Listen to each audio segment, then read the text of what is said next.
Hi, Emmy, and thank you for the care package. I'll get it in a second.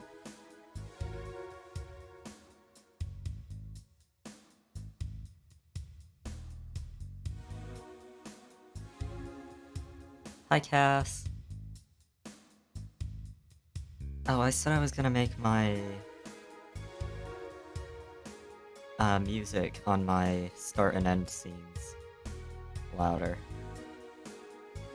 I don't know, I kinda like having the start and end music be a little bit quieter than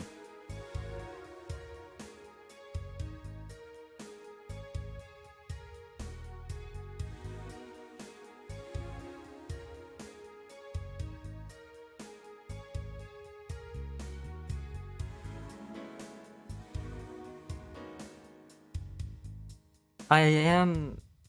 Partly that's because I am going to be adding or changing the music a little bit soon-ish. I'm adding some that one of my longtime friends has made. I already added them in the credits under the stream. If you want to click on says SEZ. I'm honestly still not entirely sure how to say his full username. I'm considering making the volume a little bit louder because his music is... Some of it is still pretty chill, but it is most of it is a bit more energetic than the really chill Valhalla music that I put on my... that I use for my start and end. Actually, not all of the music I use is from Valhalla. Some of it is from Garrod's standalone album that's not technically associated with any games. It's also technically an extended playlist, not an album. I'm... Still.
Um... Sorry, I got distracted for a moment. I hope you two are doing well. Emmy and Cass.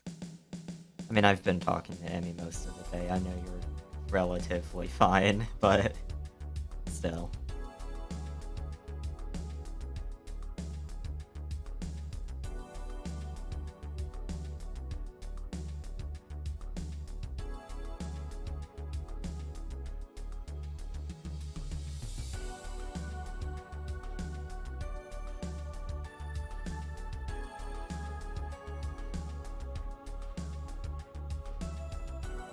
Ah.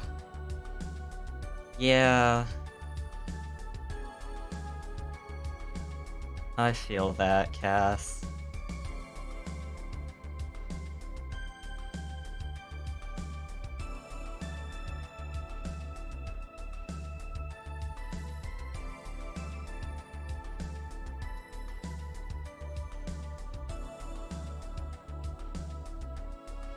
Oh, nice.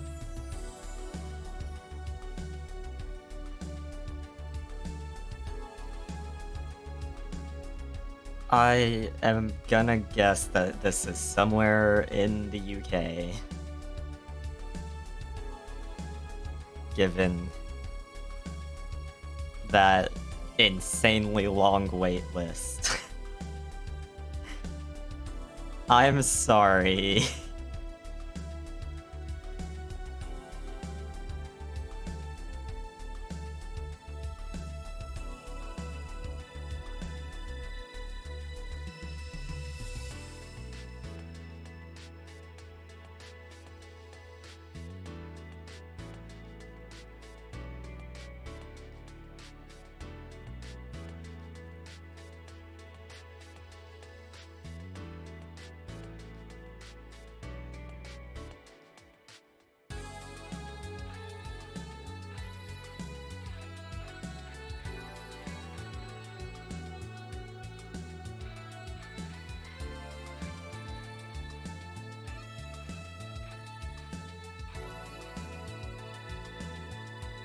Alright, let me get my...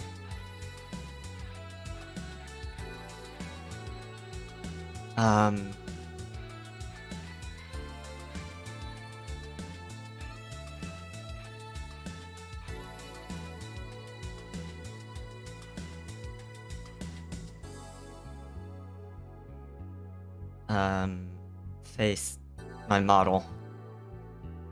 Let me get my face. Yes, let me put my face on really quick. Was letting it dry after my shower. Oh no, you're fine. You weren't really being a downer, it is a positive that you were talking about. Or that you brought up yourself, I mean.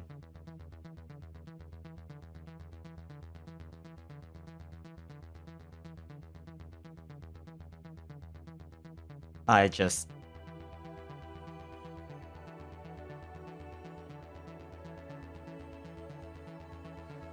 I can words. I can do words. I'm glad you got your waitlist time shortened. Especially by so much.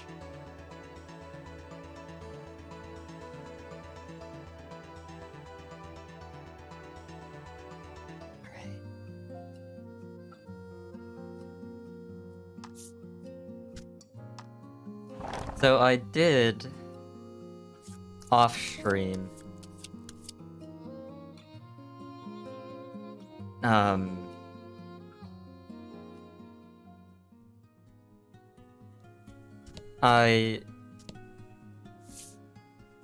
wait, you don't have to. Oh my god. One, I didn't know you could you could get on your boat from anywhere on the beach. Oh, I still have the pixel art on. I meant to turn that off before I did off-stream stuff with the pixel art on because I wanted to test it, but Lax pixel art sprite is just so flat. It's not detailed or shaded as much as any other sprite with the pixel art sprite set. So it looks really off.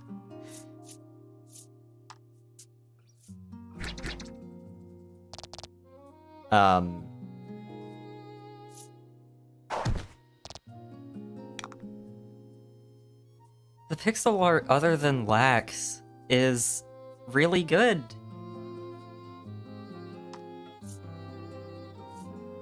Oh no, I want to fight you. I did learn while I was doing stuff off stream that the... I forget what the enemy is called. The one I just killed. Has a move that can just bind your entire party at one time. Bind being you can't use any actions that cost gems.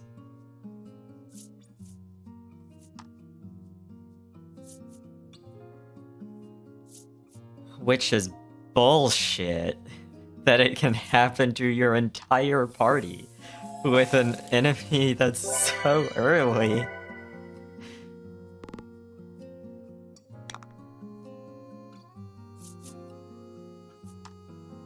I don't know why I can heal for free just by going to a town. I don't know why I'm worrying so much about trying to heal before I end fights.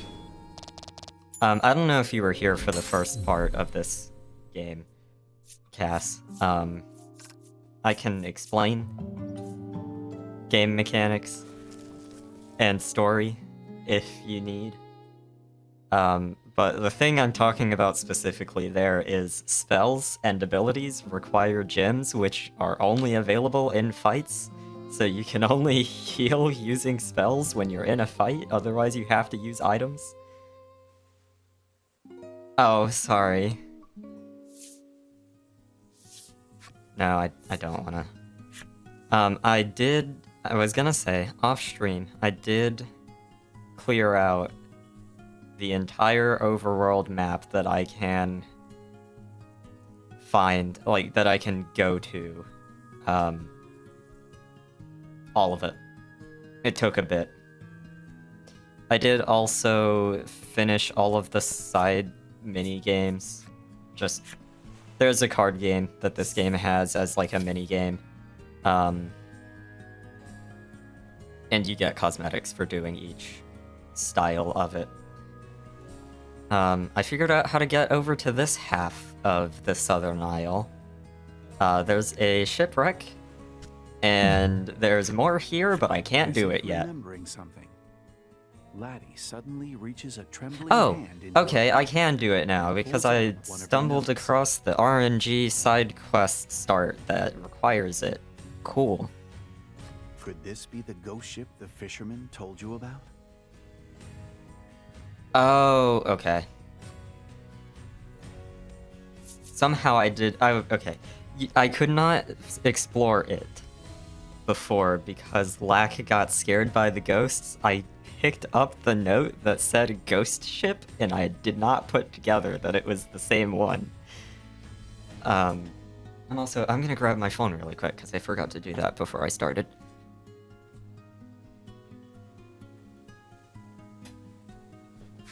Laddie is terrified, but puts on a brave front. You worry about her, but decide to continue your search when... Yes, this is... No, this game was not in a Nintendo Direct. I think the one you are thinking about was... Shit, I don't remember the name. But it's more... It's a lot more abstract than this game is. It is also a turn-based RPG with a weird, like, world display, but it is a lot more abstract, the one I think you're thinking of. This one is also by Square Enix, but or published by Square Enix, but is directed by Yoko Taro, which is why I've bought the original. Oh no, I got gifted the original. It's why I had interest in it. And also, like, the format of the game is very similar to a tabletop RPG. It's not a tactics RPG, though, like most tabletop RPGs are, but it's still got, like, the game master narrating. The game master as the one running the game, technically. An apparition appears. Yeah, they made 3 of these games in a Perhaps year. bearing a grudge against the living. It rushes at you. This is the second one. Only the third one is actually written by Yoko Taro, but they are all directed by Yoko Taro.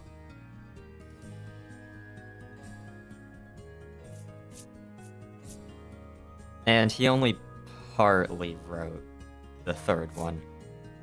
I did mention in the first stream of this game, these games aren't written by Yoko Taro, and they are generally more upbeat because of it. They do still have some funny in big quotation marks, depressing lore in the background, but the exception to that is the third game, because that one was written by Yoko Taro, and the dude tries to make happy stories sometimes, but he's not good at it. And I love him for it, but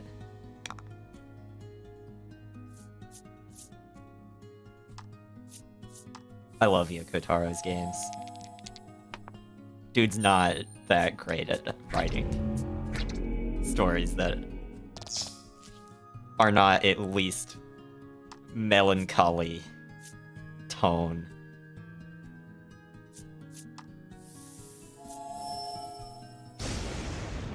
Of course they're weak to lightning.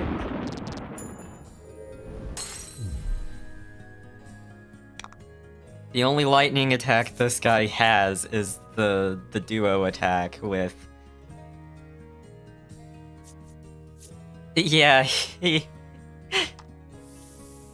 A lot of Yoko Taro interviews are very funny, but...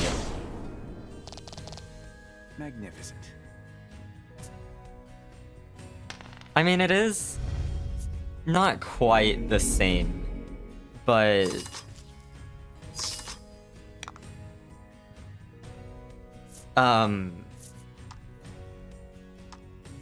FromSoft, when Elden Ring started doing really well, basically said, we have no fucking clue why this is the one that ended up not being a niche game. Which is also very funny to me. Not quite the same vibe as, why are you still letting me make games, but...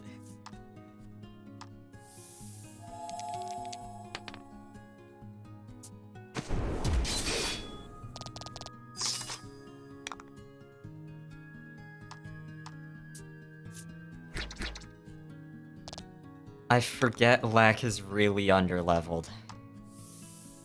He has caught up, but his...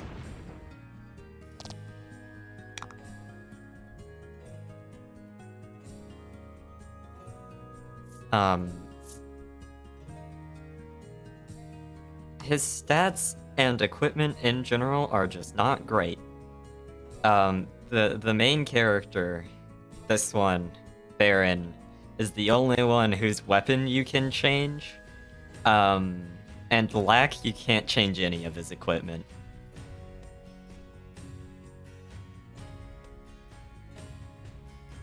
And only Baron and Laddie have armor you can change.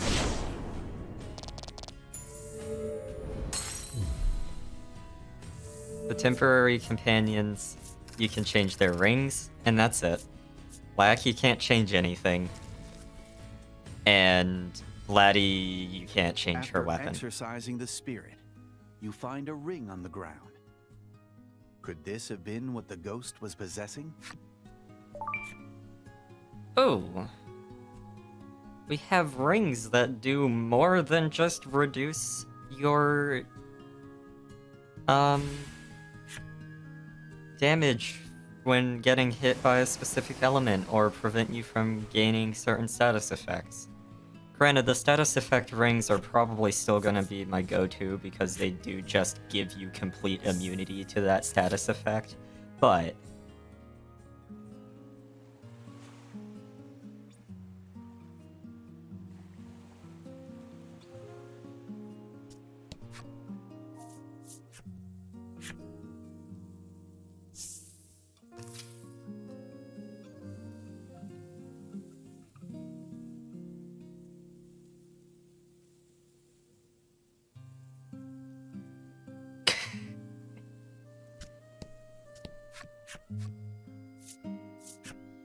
I love Yoko Taro.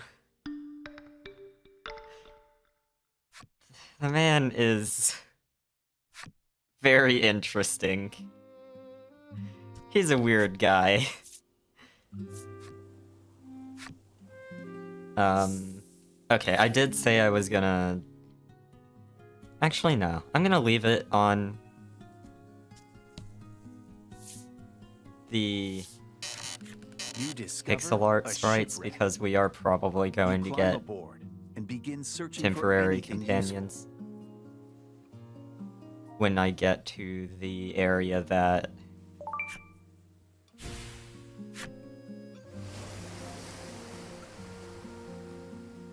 When you return to your vessel, the shipwreck the next sinks Maiden is in. into the sea.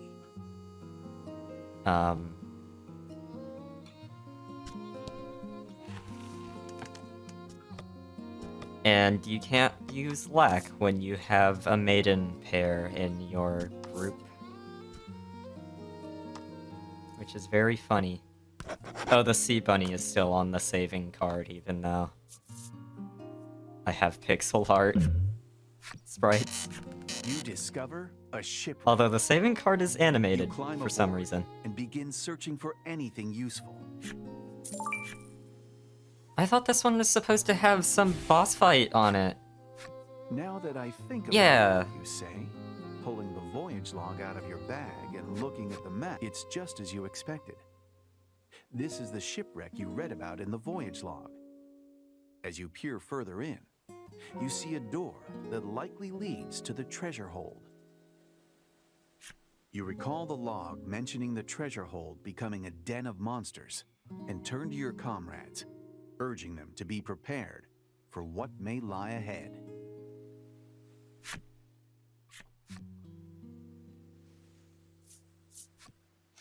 Receiving a steady nod from your allies, you quietly unsheath your sword and open the door.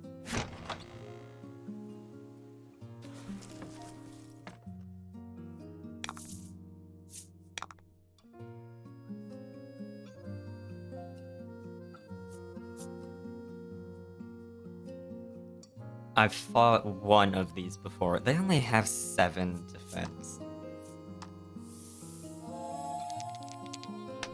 Oh, cool.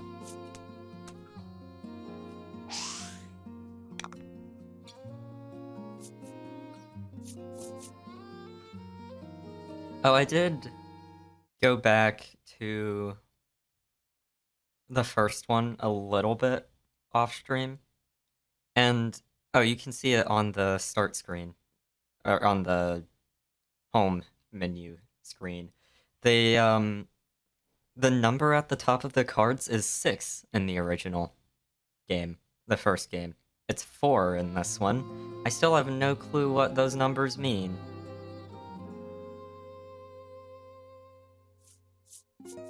And I feel like there has to be some kind of meaning behind them if they're changing them between games. You're weak to wind. I don't need to save up anything for Baron. Cool.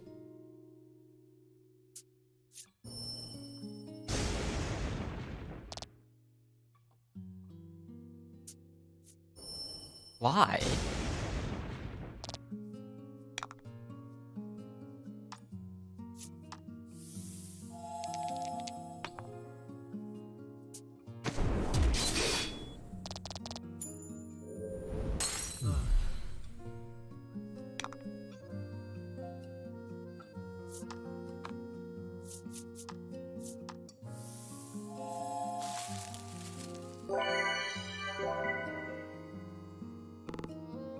Oh, I did mean to mention I got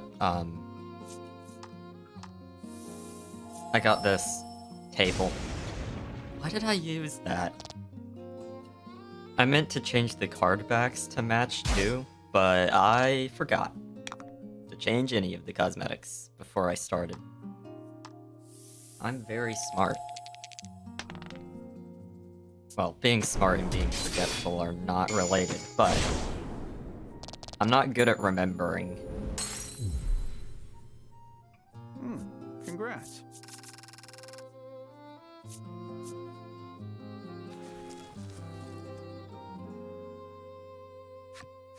The treasure hold is a mess, but you spot a single unscathed chest among the wreckage. You decide to take its contents as a reward for your collective bravery. Oh! Hell yeah. When you return to your vessel, the shipwreck sinks silently into the sea.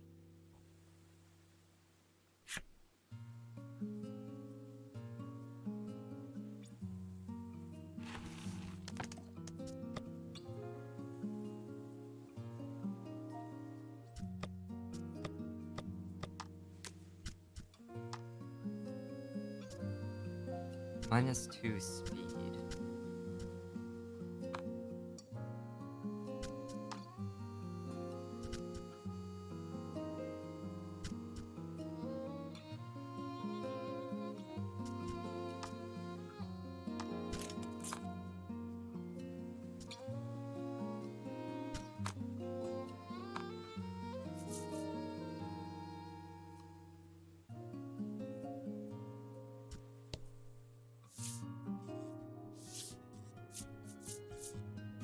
Your journey across the sea Oh, I did also has find out taken you to the West Isle. that my guess about the story maybe not being as linear in this one, but still having a suggested path to take, that was wrong. There's just whirlpools cutting off entire, like, just lines of whirlpools cutting off sections of the ocean. Until the DM tells you to go there. On the West Isle, The you will hear narrator. the tale of a maiden in red.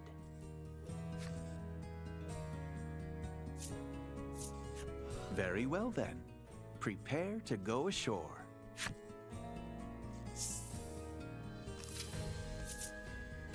The West Isle's parched, russet-colored expanse greets you.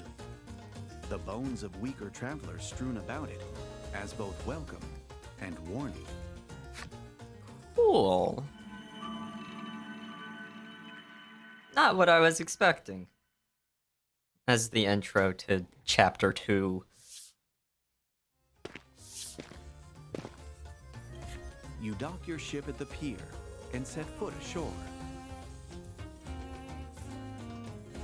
Laddie takes a deep bow in the direction of the Bon Bon, as if thanking it for safely delivering everyone to land.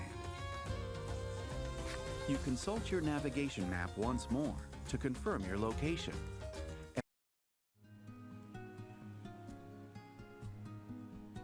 Oh, the new backing also sort of matches the theme about the Maiden in Red, or the Maiden in Crimson.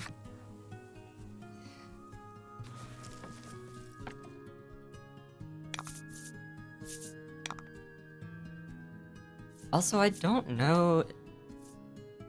No, I don't think it was a thing in the first game. I think the first game, the enemies had the same sort of background as all of the player characters and NPCs.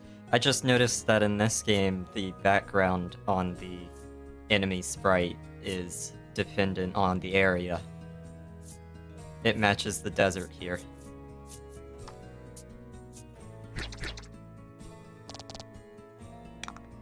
The overworld cards, I mean, I think it was not... I think it was the same generic background that most of the character cards have in the first game. Slick.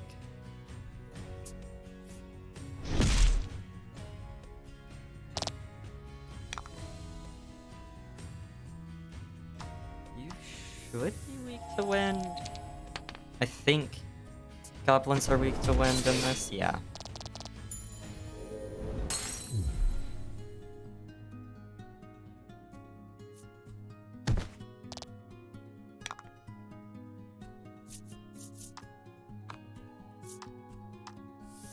Oh, Cass, I did mean to mention when I was talking about not being able to heal without using an item when you're not in a fight. It's not really a huge deal. This game is very casual. They are not hard games. But... And healing at an inn is free. Always. You don't have to pay for inns.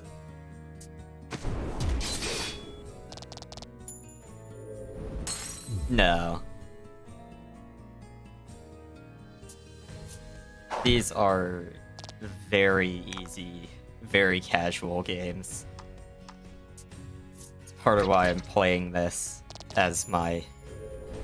I'm playing this as my follow-up from Persona 5, in part because I've just been wanting to play this game for a long time, but also just, like, Persona 5 is not a hard game, but I was playing it on Merciless, so there were some moments that were kind of bullshit. Appears to have found something on the roadside. And I wanted to play something really easy and spot a small and chill pouch lying on the ground. Between this Inside and the pouch Enchanted is a simple Arms. but beautiful necklace. Laddie's eyes light up at the sight of it. You gently place the necklace around Laddie's neck. Though she initially looks confused, when you say, "It looks nice on you," her cheeks flush slightly and she smiles. Cute.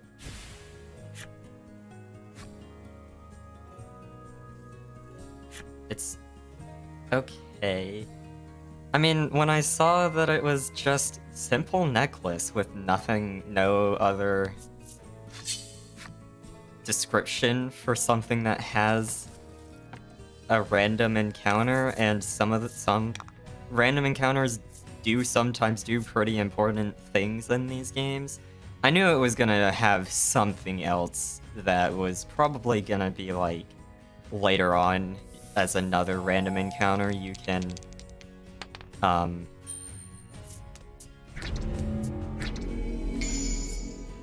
get an upgraded version. Magnificent. But I wasn't expecting it to go in key items. I was expecting it to be an accessory.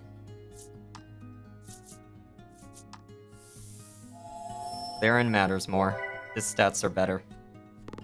Sorry, Lack. I don't need tri-attack. Dude has 5 armor. Oh boy, a whole 1 damage. Still, dude has 5 armor.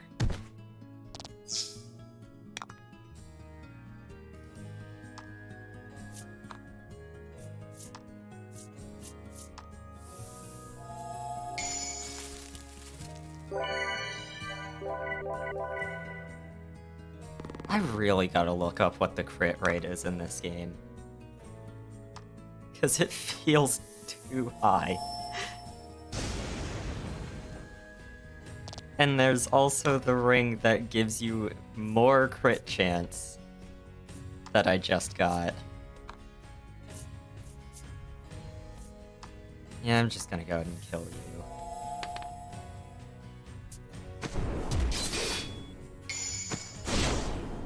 Goblins are weak to wind, but I am not exactly being threatened by a paralyzed goblin.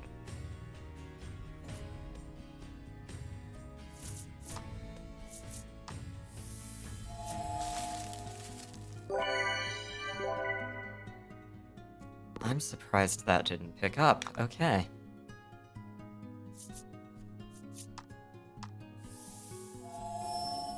Some horn? Maybe it just went off outside, and it was very loud, and it either did not pick up or got filtered out by the audio interface. I have 2 of these that I need to sell. I'm kind of surprised that they added a item solely to be sold in this game, because money was not an issue in the first one.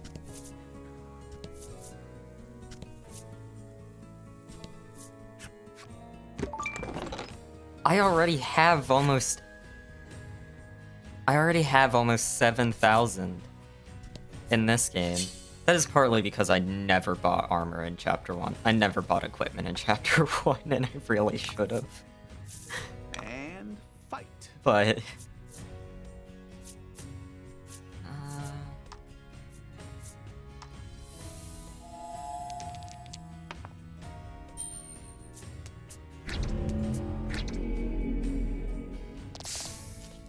water resistance down?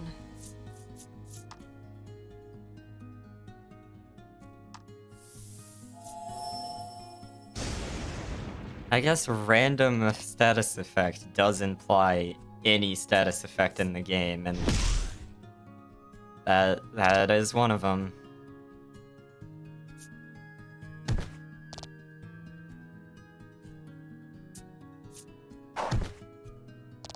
One of the other weird things about this game, any modifier to your stats or your resistances or like more traditional status effects, those are all status effects. Anything that changes your character from their baseline is a status effect. And you can only have one positive and one negative change at a time. If you already had one and a new one gets applied, then the old one goes away.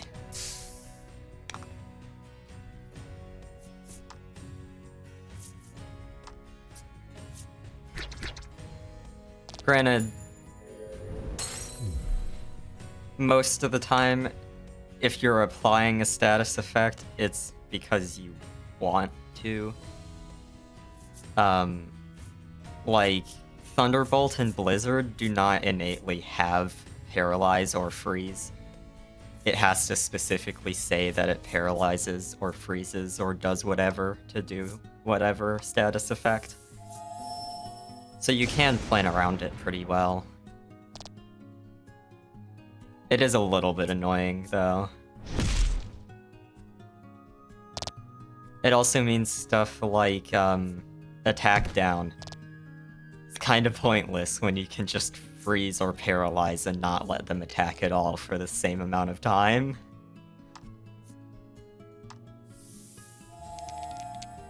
Because all status changes in this game also only last 3 turns. There's no variables on durations. In which I assume all of that is just to make the system more simple, to make the game more accessible and casual. And I'm fine with that. I'm just used to more complex systems, so I don't think about it very much, usually.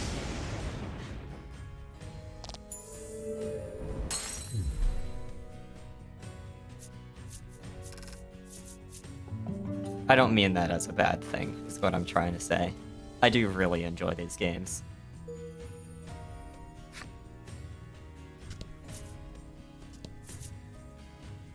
Thank you, Emmy. Oh, I never did the one earlier. I will sip twice.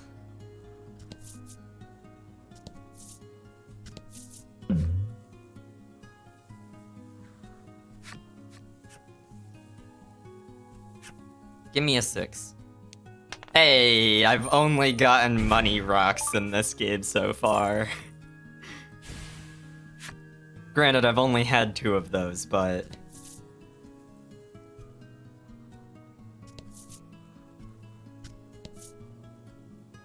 I've gotten a 6 both times. That roll determines what, element the rock is, but if you roll a 6, you just get money instead. Otherwise, it's an enemy.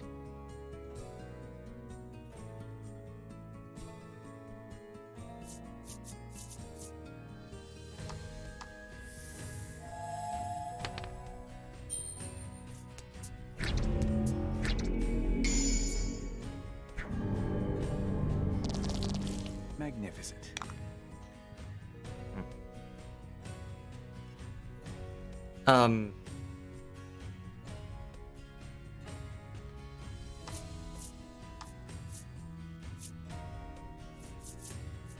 Oh, bolt damage. Oh no, that's No, that is bolt resistance down. Yeah. Dead. Gone. Out of here.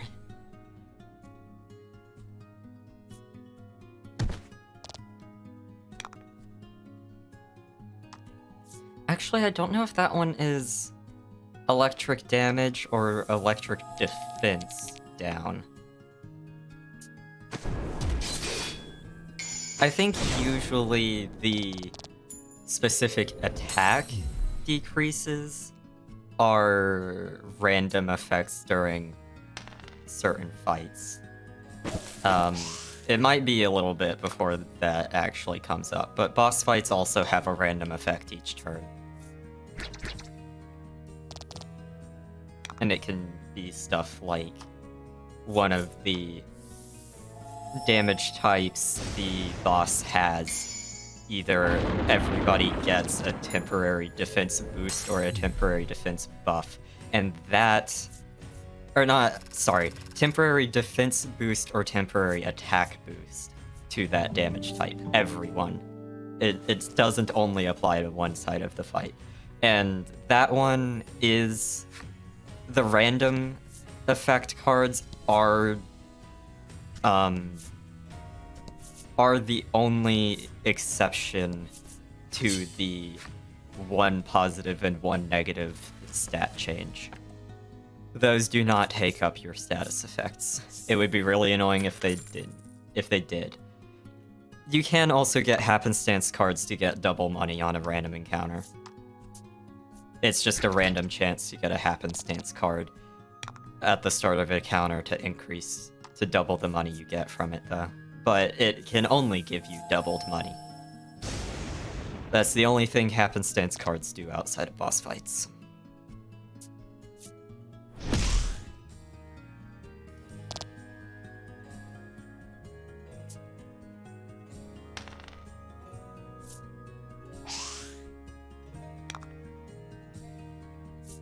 Oh, he tried to use... Oh, I didn't even notice that it changed the goblin type in this area. This is the first normal goblin we've run into in this area. All of the other ones have been this type, which is technically the second version, second tier.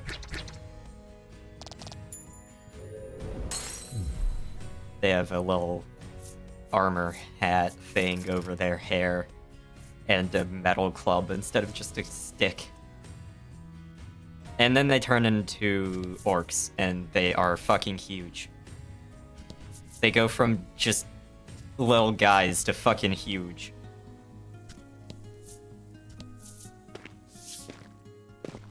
You make your way through the gorge, its walls of russet stone towering above you. It too is littered with the bones of fallen warriors and their sand-blasted blades. Unnerved, you steal only brief glances at them as you charge ahead. But you notice Laddie regards them with a certain sadness. No one says a word for quite some time. Isn't that the Dominion? Lack chirps from its resting place in Laddie's hood, breaking the silence. We're really laying on hard the parallels to Drakengard.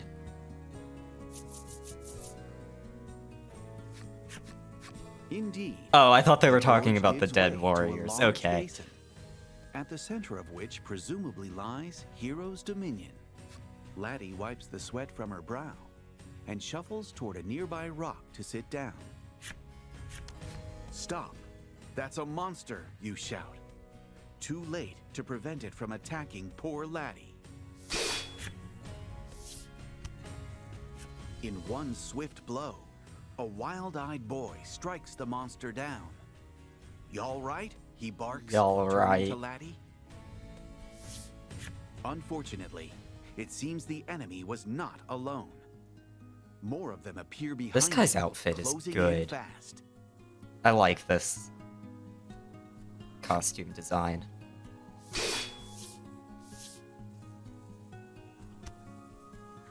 A man's voice emerges from the helmet and suit of armor before you. Those worthy of being Maiden Must never let their Oh. guard down, Lavia, it chides. Okay, I thought that was a guy. So I was assuming the armored person was the maiden, and I was really hoping for armor waifu. I know, Gladio. I know, the boy grimaces. What luck.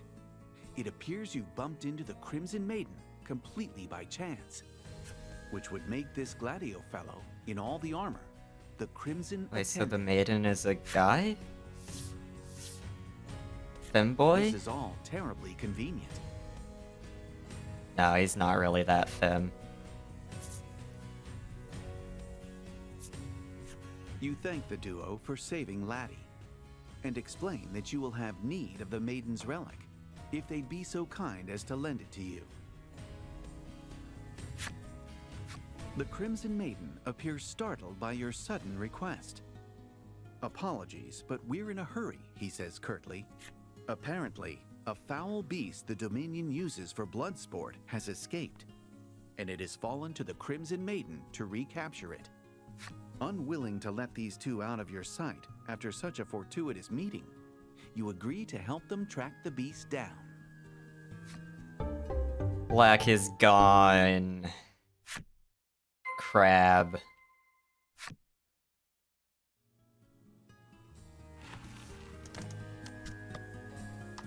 Alright, what do you got? Obviously gonna be fire focused from the color scheming following the elements so far. The bloom, the maiden of, I forget what color name they used for it, but the blue one was water damage focused. Okay, 60. Oh wait, no, that might. Alrighty, Cass. Thank you for coming. Even though I always start so late for you.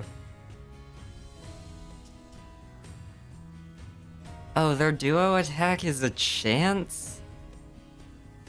It is an 80% chance, but that's still a 1/5 chance of it not fucking doing anything. For 4 gems. That's terrible.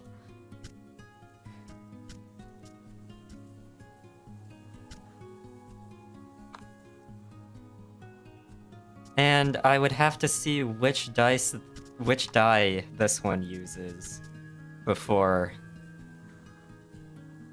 I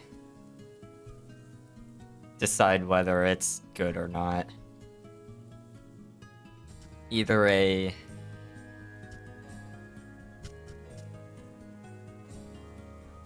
ooh, a tank.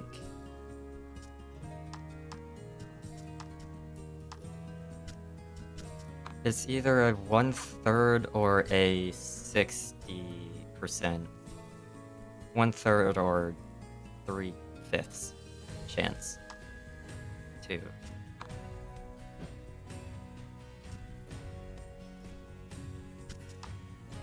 Although, considering it's plus 20 damage, it's probably a d6 that it rolls. And abilities... Waterproof?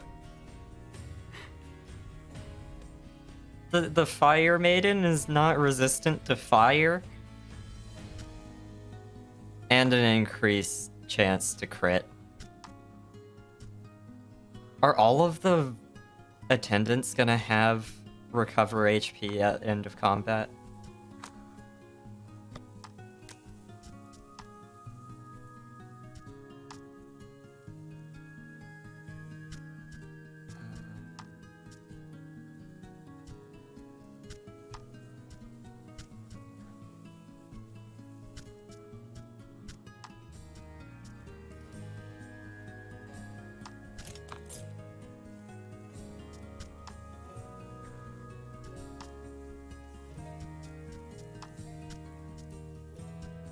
I would be very surprised if there's anything with freeze in this area. I'm gonna guess if there is a second status effect, it's going to be... Oh wait, no, there isn't a status effect associated with fire in this game. I'm gonna guess that it's paralysis and maybe poison. Wait, no, paralysis was in the Southern Isle.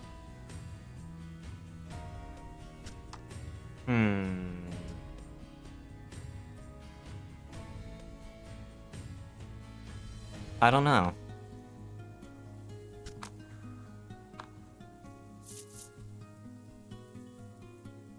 I'm gonna heal before we continue. A thief appears. The brigand points at Laddie's simple necklace and yells, "Give that back." He continues, insisting in a rather courteous tone. That necklace was something I stole from an accessory shop in Hero's Dominion.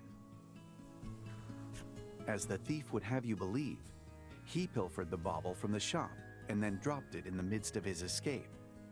He's been looking for it ever since. He grabs for it and tries to wrench it off Laddie's throat. What was this guy's plan? What was this guy's game plan here? Fight him off.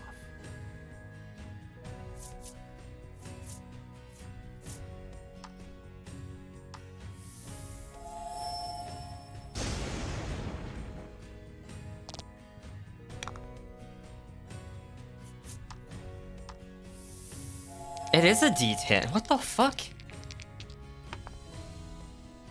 A 60% chance to do 37 damage this early in the game.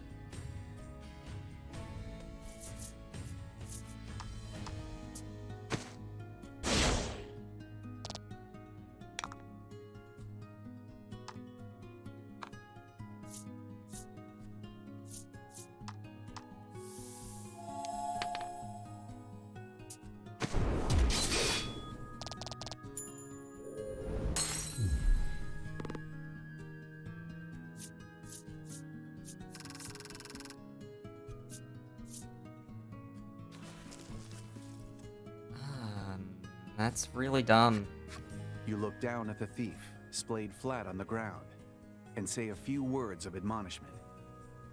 If you take anything away from this, let it be that you should stop plying the pilfering trade. The brigand seems to regret what he's done and cries back, "Please listen. I want to return the stolen necklace to the shop I took Then it why from." didn't you say that?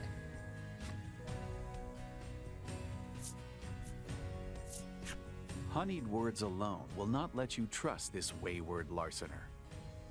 You choose not to hand over the Especially necklace. since you fucking attacked me for it. However, the thief does not give up. Practically bawling at this point, he makes a tear-filled appeal. "I just want to make up for the wrongs I've done."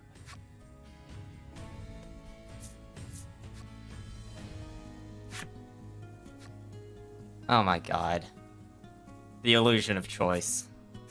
You believe the thief's tears of regret are genuine, so you take the simple necklace from Laddie and hand it over. The thief bows his head deeply and then heads off in the direction This game, of Hero's the first Dominion. game did do stuff like that You happen to occasionally. look down and spot a dingy charm on the Oh, ground. this is gonna be a trading It quest seems line. the thief dropped it as he left. On the back of the charm is a child's writing. "Daddy, do your best at work." Kind of prone to dropping things, isn't he, you utter, somewhat flabbergasted, as you slip the charm into your pack. Or are we gonna trade? Are we gonna give it back to him? Try to find him and give it back to him. I was gonna say before I got distracted with the... there weren't any two-tile buildings in the first game. Interesting. The first She game informed did as you do walk that away. occasionally. You're fairly certain you hear her bitterly complaining that she's yet to win. Here to stay the night? The innkeeper asks. I the wanted moment to you see set what foot in the the the plot contrivance for this one was. And I accidentally mashed through it because I do most of the time. Innkeeper challenges you to an arm wrestling match in lieu of any greeting. You handily defeat her. She then informs you that strong warriors such as yourself get to rent rooms free of charge. She then informed As you walk away, you're fairly certain you hear her bitterly complaining that she's yet to win a single match. So don't make that your business policy. Or start training.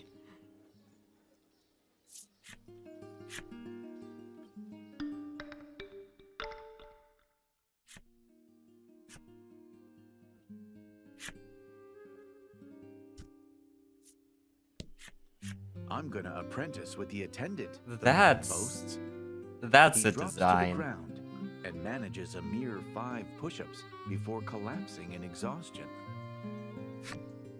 I feel that. I gotta see what this dude's flip side story is if I got it after seeing him one time.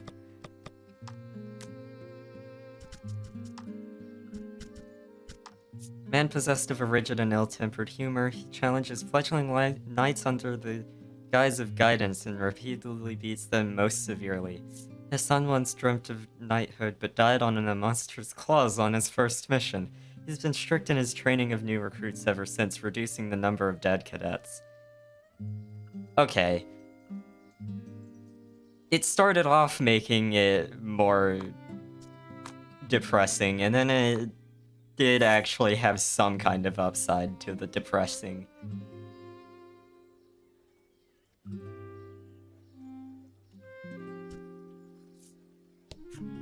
You stepped on my foot, the man says, squaring up to you mere inches from I'm your looking face. at that sword You have no memory of stepping hill. on anything even vaguely foot-like. I'm looking at that sword hill, and I'm getting Drakengard flashbacks.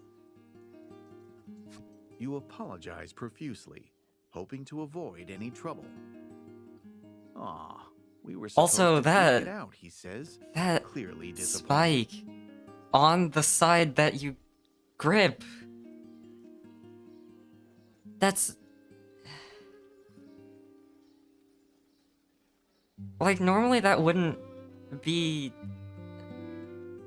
It would still not be great, but it wouldn't be, like, a huge problem to just avoid it. But it's way lower than a crossguard normally is. You are definitely gonna stab your arm or your wrist with that. Your arm. That's way too long to stab your wrist.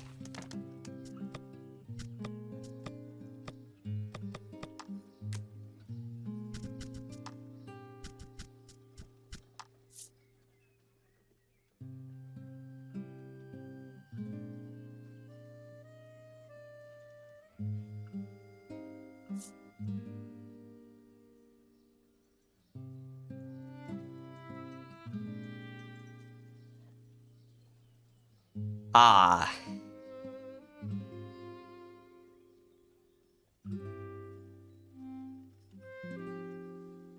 Sick.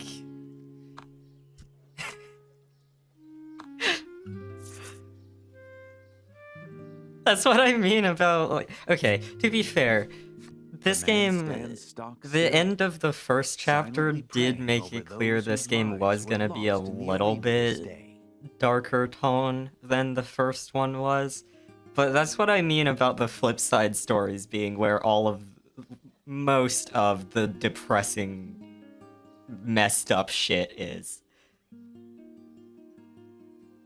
Because this is still a Yoko Taro game.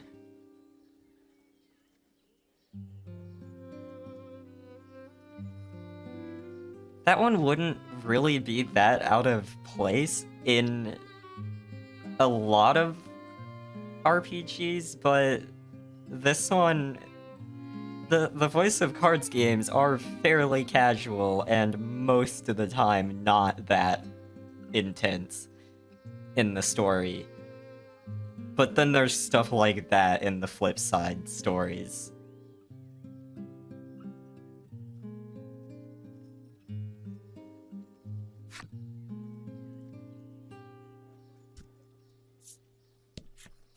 Apparently, battles with captured monsters in the arena are quite the spectacle. Gilf.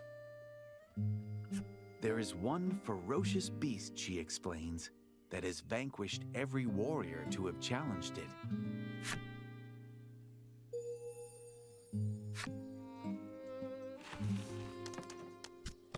Actually, she wasn't... I don't know. Could just be MILF.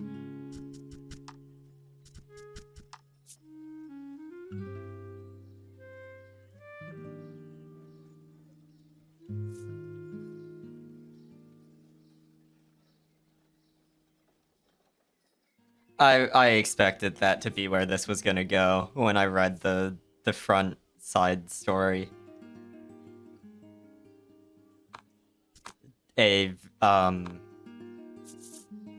What's the character's name in MGS2? The one that goes to fights just to try to get themselves killed. Watch yourself. But Here she will has use any excuse supernatural to start a force fight, field the protecting woman her. warns you. You can't help but notice the glint of a knife in her belt.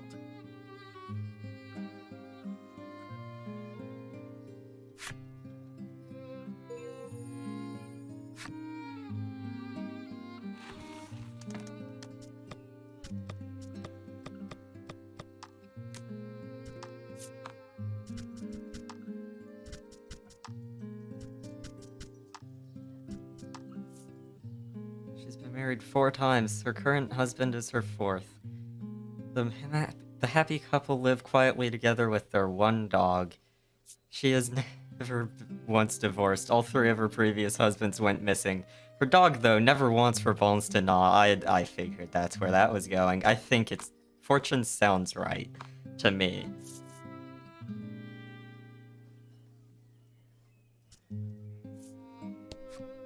To hear this man tell it, the last maiden was a proper hero of war. Compared to her, well, he trails off as a heavy sigh of disapproval forces its way out of him.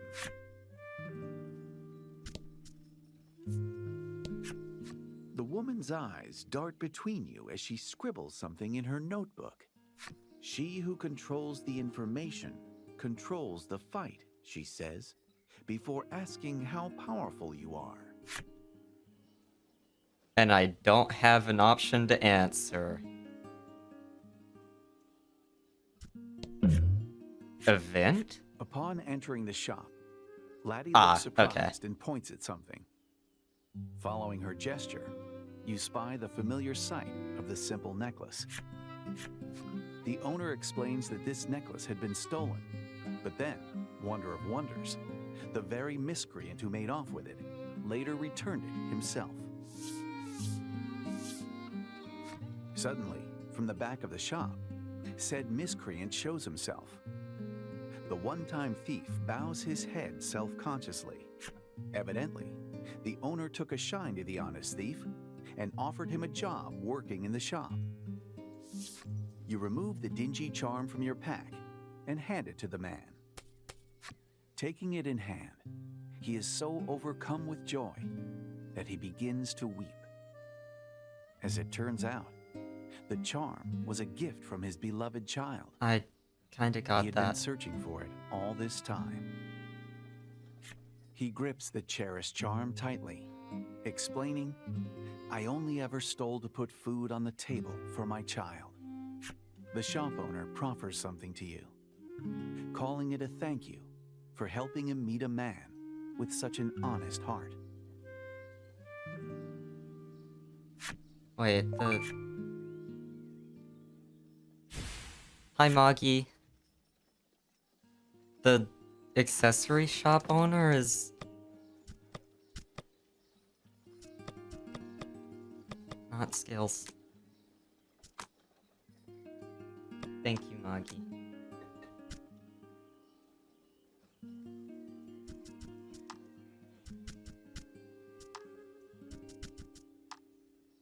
I thought this was a lady.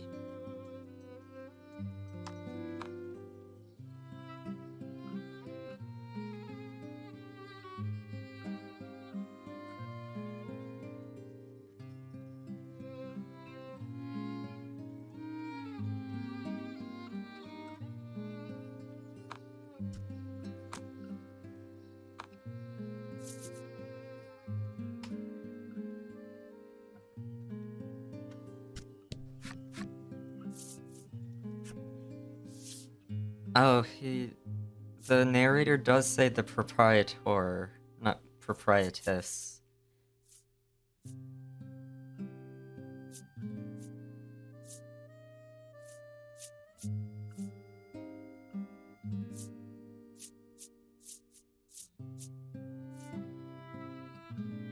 Hi, Cinnamon. Sorry work sucked.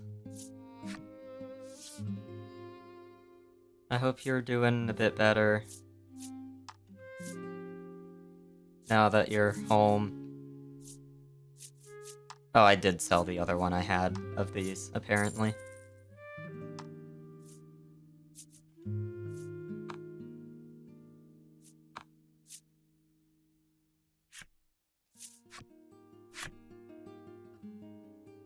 I do want to...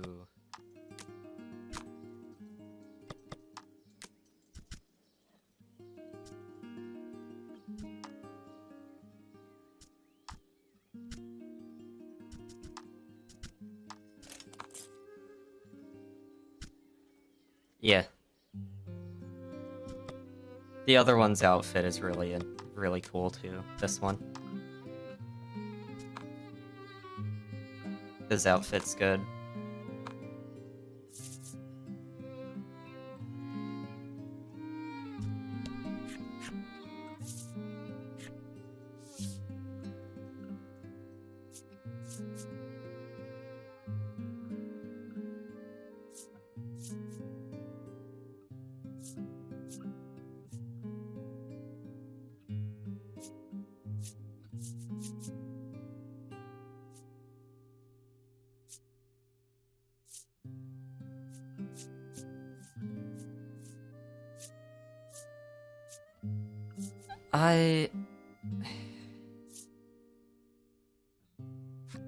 I am expecting that all of the Maiden's relics are going to be items that someone in the party can equip.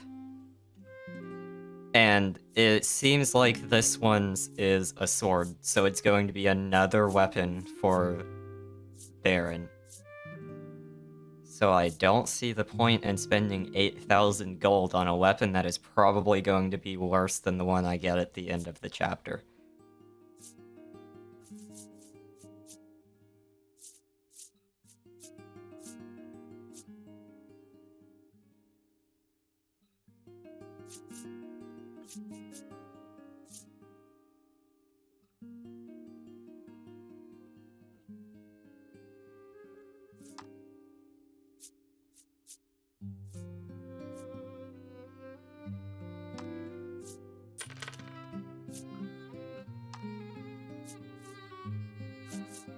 Oh, do I have... I have 2 of those. 1... Oh, the item inventory is way higher in this game. I think it was only 20 in the first one.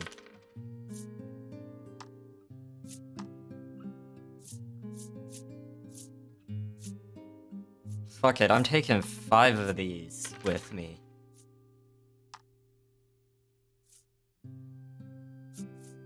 Actually, freeze is probably more important to not get hit with.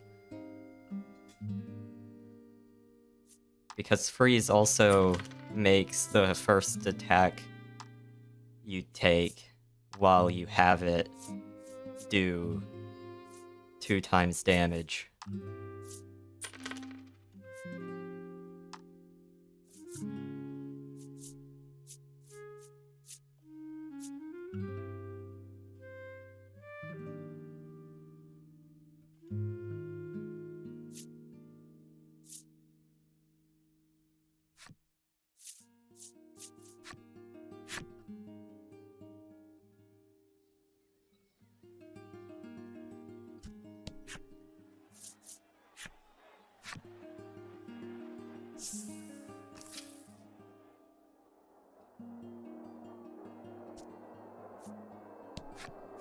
The man eagerly awaits his turn in the ring.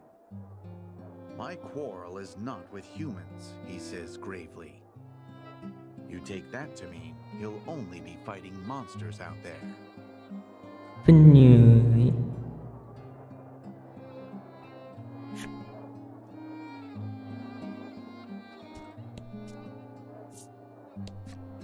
We need the money. The kids have to eat, the woman says to herself, seeming ready to put her life on the line to win.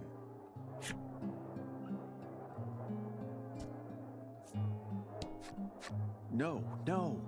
I forgot my salve, the man yells in a panic. A sudden calm washes over him. Oh, wait! There was a merchant back in the vestibule. What an emotional ride this man's life must be. Alright, I'm probably not going to do this right now because the main story is about hunting down some beast. A gate stands tall before you, marred here and there by deep gouges and scratch marks. So I'm You reckon guessing the monsters for the arena battles are kept I within. can't do the full thing until I get that one back, and then I might have to do an arena set to fight that one. So I'm just not gonna bother until I get... Oh man, another Bizarre Rock already. Holy shit, something other than a 6. The bizarre rock Oh, a transformed 1 into a counts treasure as an rock. item? I don't think I ever rolled a 1 on Bizarre Rocks in the first game.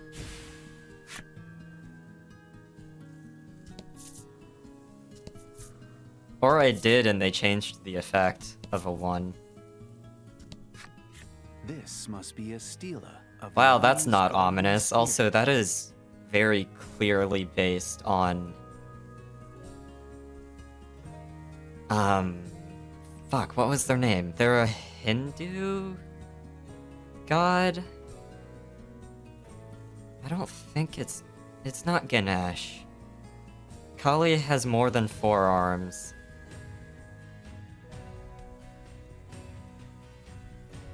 All of the other ones I can think of only... All of the other ones I can think of are definitely not what this one is based on.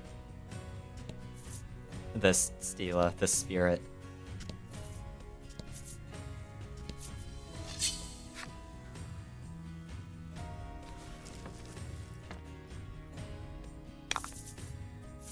And fight.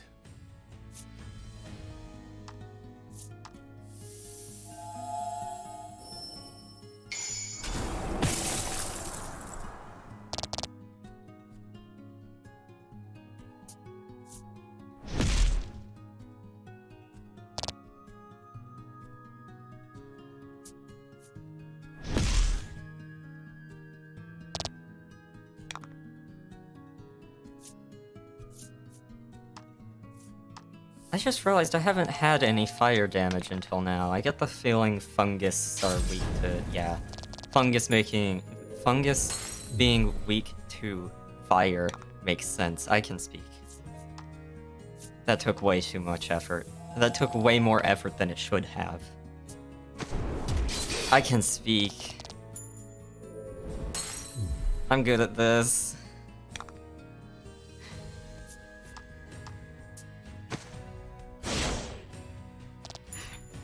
It is most of my job.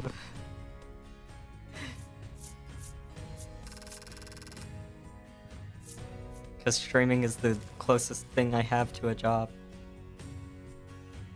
At the moment.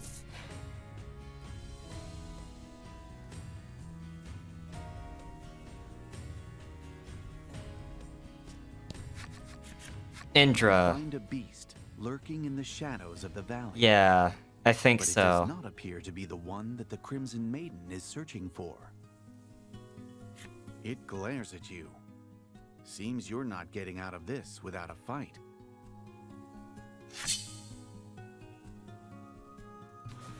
It was mostly the forearms and the weapons.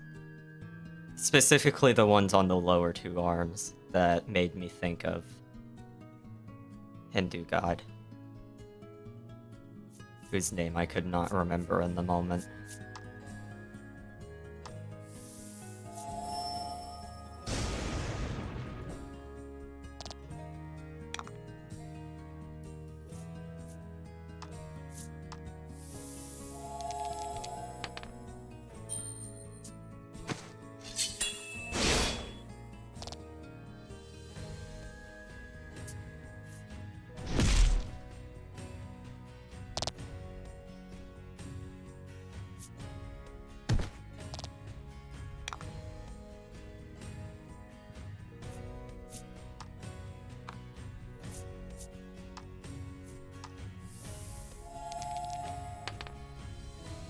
Yeah, Cinnamon, that...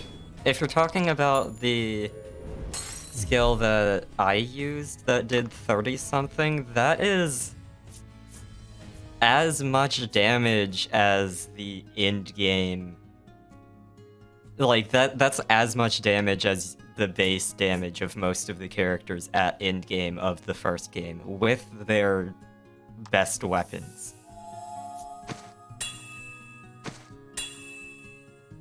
It's a lot, and it's very surprising to me that it's that this is chapter 2, and it's a 60% chance.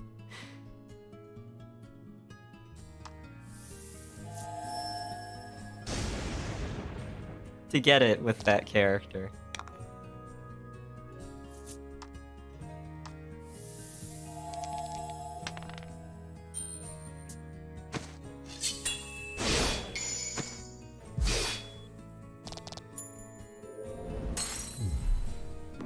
Congrats.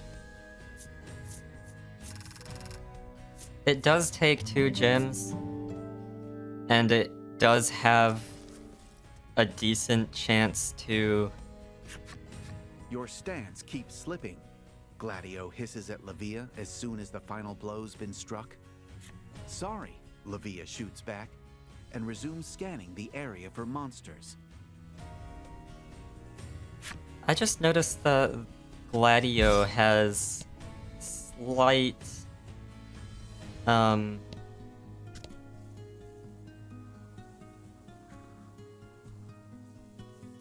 Western... or, not Western, slight Asian, Japanese armor influence in his armor design, even though it is mostly Western, like, plate armor design.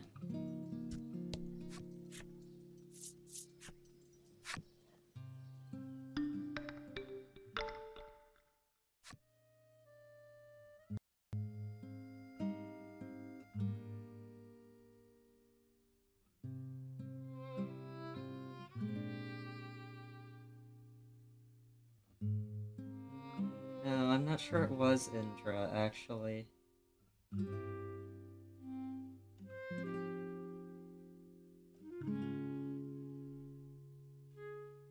I finally got to looking up. Stay safe, Emmy.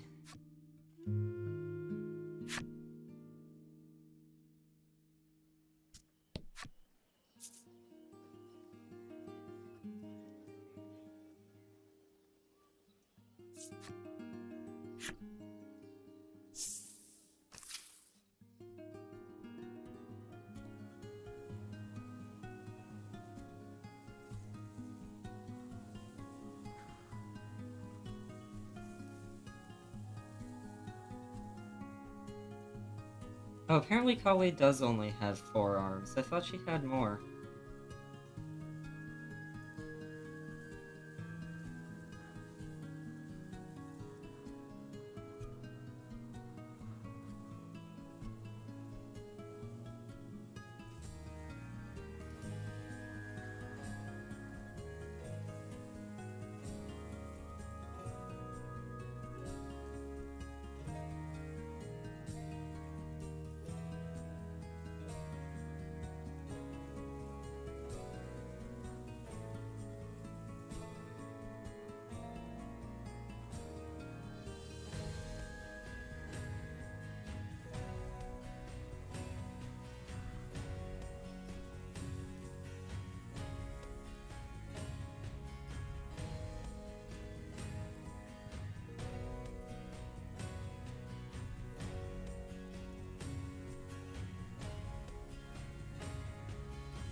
I'm so confused by what it is I'm thinking of.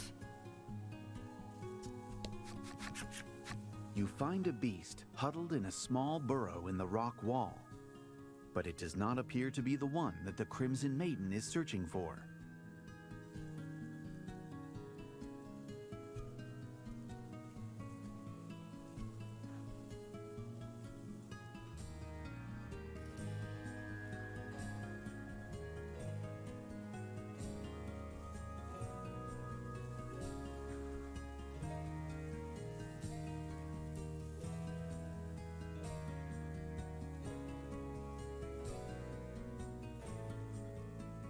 Hi, CJ. Body's cute. Magi. I wasn't sure how I felt about her design, but her characterization, I like her. Still unsure about her outfit design, but just not my thing personally.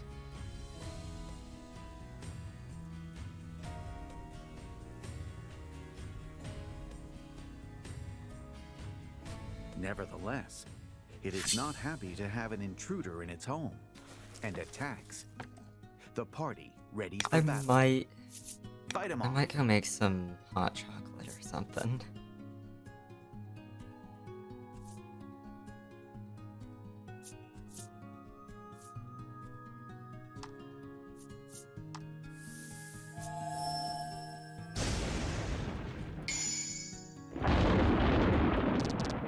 Fortune favors the bold. Oh my god, please shut up.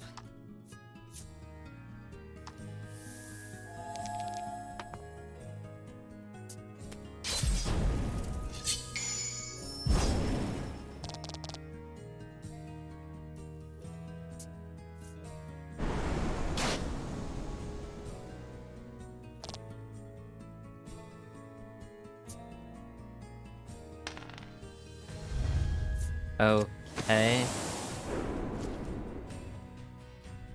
Oh. Well, that would do it. Having attack plus 9 damage.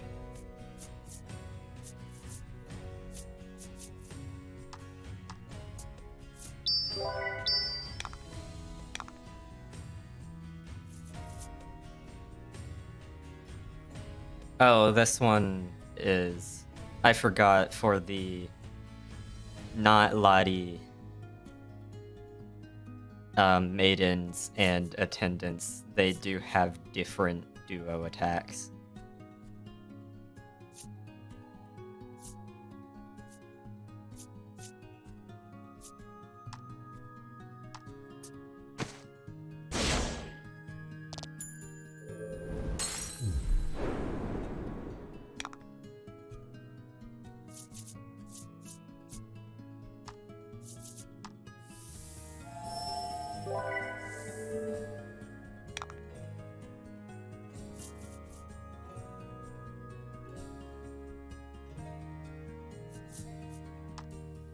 I probably should have used that on the other one.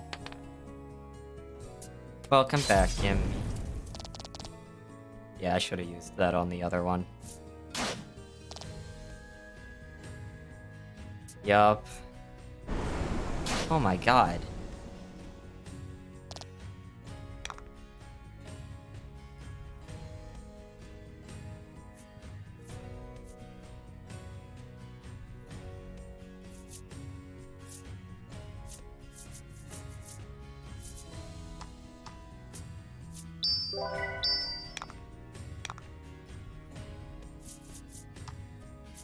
That's a little bit overkill at that point, but I want to see what the animation is.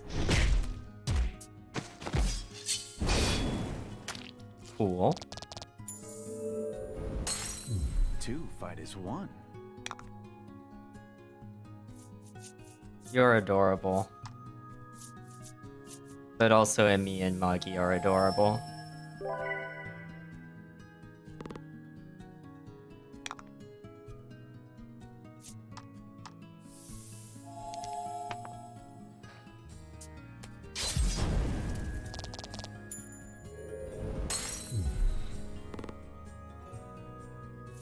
And very cute.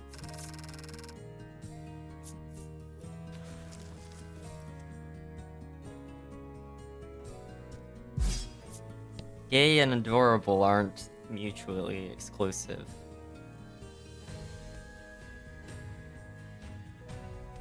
What is it I'm thinking of? You are adorable, Emmy.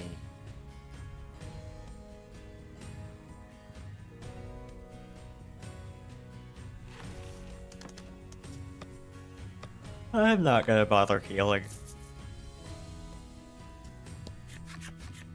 You find a beast and immediately raise your sword to it. But it does not so much as flinch. Oh. Upon further inspection, it looks like a falling rock or something has crushed the poor creature's life right out of it. Damn. It's dead, Lavia says flatly. Lack and Laddie suddenly exhale, hands pressed to their chests in relief. Gladio, sensing an imminent threat, tells everyone to be on their guard. The clanking of heavy chains precedes the appearance of a massive beast. Blood drips from the iron hammers clutched in its fists.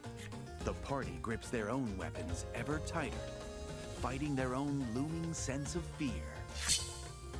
I do like that this game does...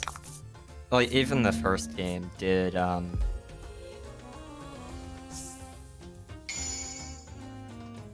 hold back. Oh. Shit.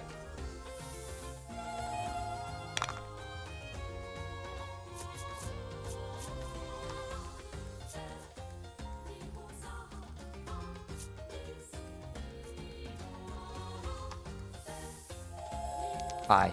A 1? Fucking... I'll take it, but literally any other roll would have been better. I probably should have healed, actually, instead of doing setup.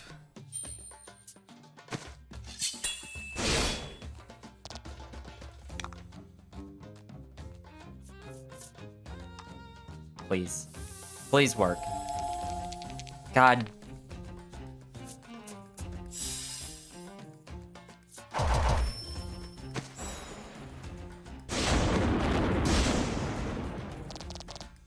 Teamwork Resists makes lightning. victory. Okay. Oh, cool.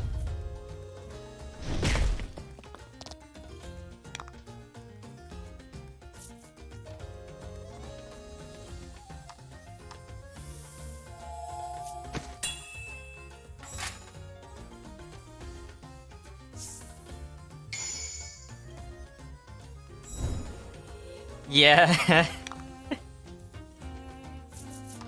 I enjoy it a lot.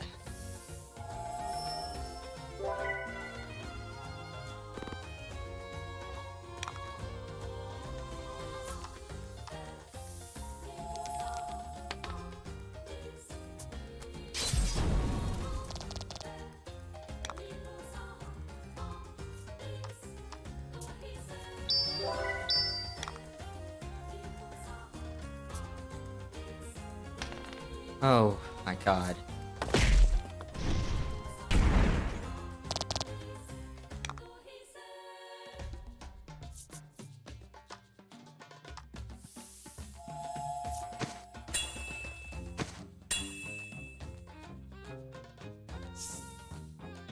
Oh, okay.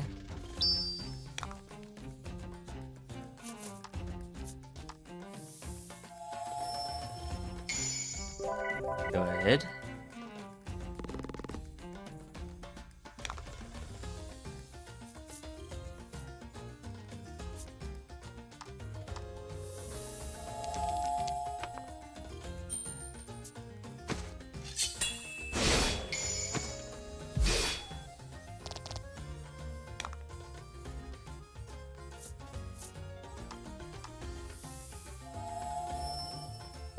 Very fair, Cinnamon.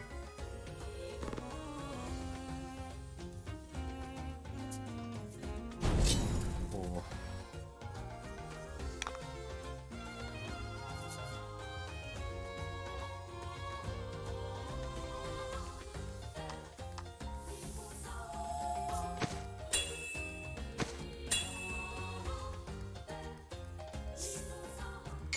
Oh. Thank you.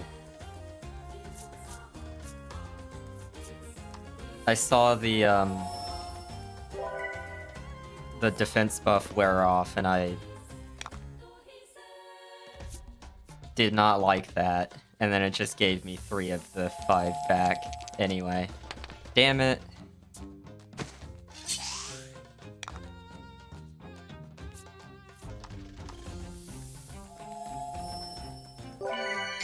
Oh, hell yeah.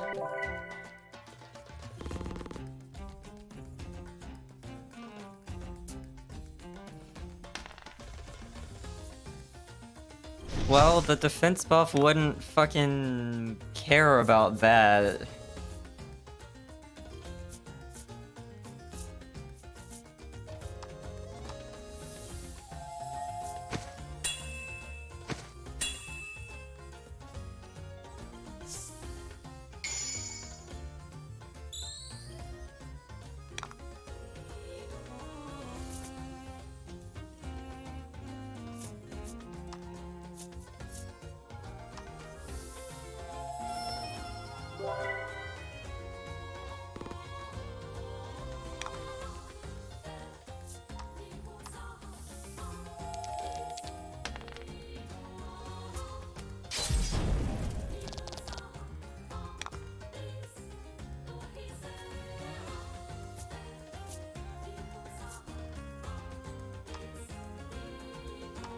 Just keep healing, dude.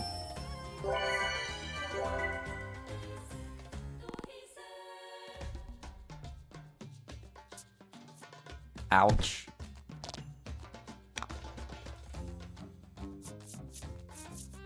You're low enough, I can start actually attacking you with everyone. Oh. Why? Like, did he...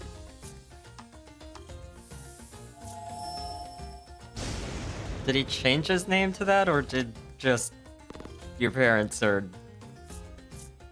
Oh, I didn't actually have to kill it. And thank you, CJ. Oh, fair. Fair enough.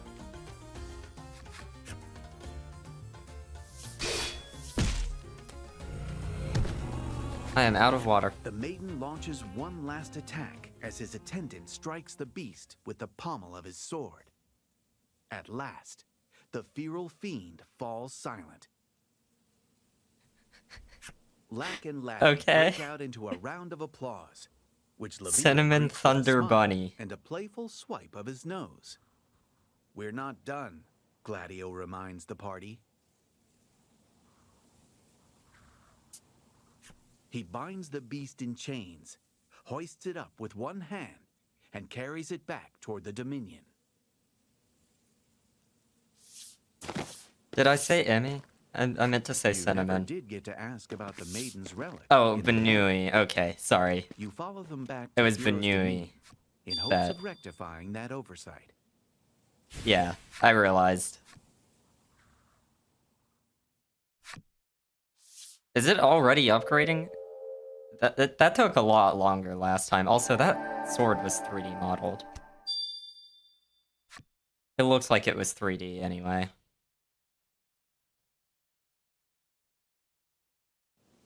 You never did get to ask about the Maiden's relic in the end. You follow them back to Hero's Dominion in hopes of rectifying that oversight.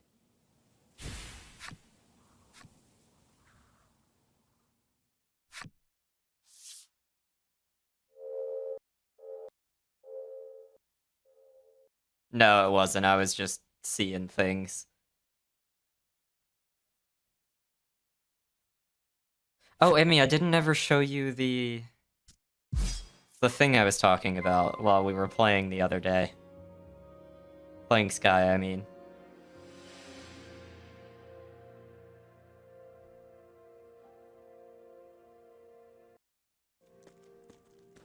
The Aurora statue, it just... It wasn't quite staring at me, but it was moving.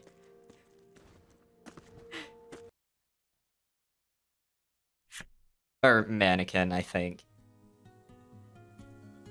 I still have no clue what that thing's for. It doesn't do anything yet except react to the... It still has the shop menu, but that is empty. Heroes' Dominion. A place so renowned, stories of it reached you across the vast sea. The cries of powerful warriors pierce the There's no air, E. though it's impossible to tell if they're cries of joy or pain. Lavia informs you that the Dominion attracts all manner of warriors who long It to is very prove their good, though. strength in battle. There are even more than usual, he says, thanks to the tournament that's due to begin soon. The party makes their way to the arena, eager to return the captured monster to its cage. Okay, Cinnamon.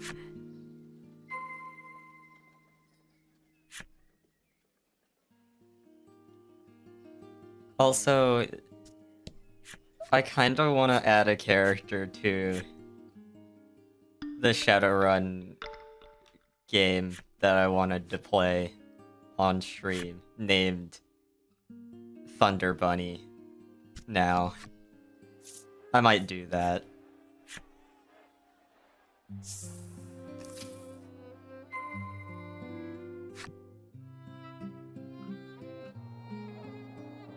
I'm gonna do that. That's gonna be a character. They're gonna be a gang Gladio leader if you're drops okay the with monster that, Cinnamon. in front of the reception desk with a wet, meaty thud. I felt it, Lavia says without hesitation. I expected nothing less, the man behind the desk says with a hearty laugh. Or that they can be a corporate mascot for a battery company. Or energy company.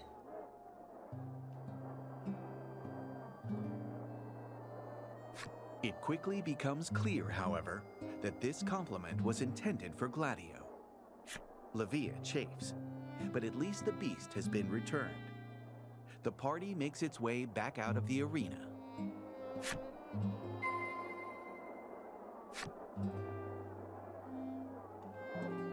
I think Thunder Bunny would be pretty good What's for runt like a you gang come member to the name arena too, for? though. The warriors sneer in Lavia's direction. His blood clearly boiling. Lavia spins around on a heel and raises his fist. Say that one more time, he shouts, fists raised and eyes locked. You can see they'll come to blows any second now. You reckon Lavia's no match for his opponent and decide to intervene on his behalf.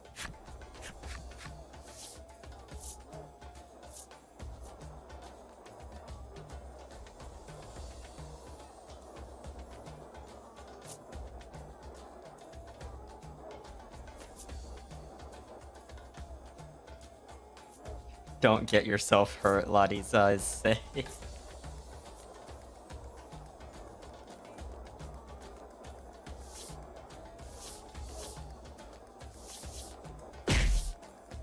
You rear back, your muscles tightening as you throw your whole body into a devastating punch. Yeah, if you rear back that much, of warrior course saw they're it gonna coming fucking see it and coming. handily counters.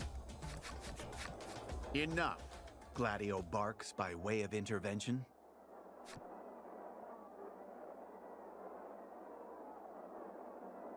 Despite picking the fight in the first place, the warriors show no interest in going up against the attendant.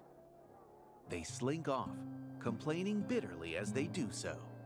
By all accounts, Lavia endures rather crude treatment, despite being a maiden. You snap out of your thoughts when Gladio turns and thanks you for aiding in the monster's capture. He tells Lavia to show you to the inn, as if to suggest everyone could use a rest after that fight, and takes his leave. I already did that. We already did that. We're doing it again. Go back to sleep, everyone. You arrive at the inn, eager to rest. You mention to Lavia once more what brings you to the West Isle. You speak of the current state of Omega Isle, and how the Maiden's relics are key to saving the island. Livia hears your tale in full, only to politely decline your entreaty. He pauses for a moment, lost in thought. I'm not the maiden, he confesses rather abruptly.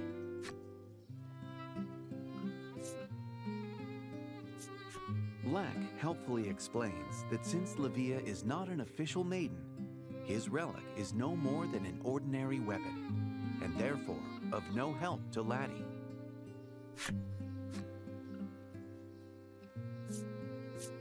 He explains that while it's true he was born into a long line of maidens, he has not been recognized as the maiden on account of being a man.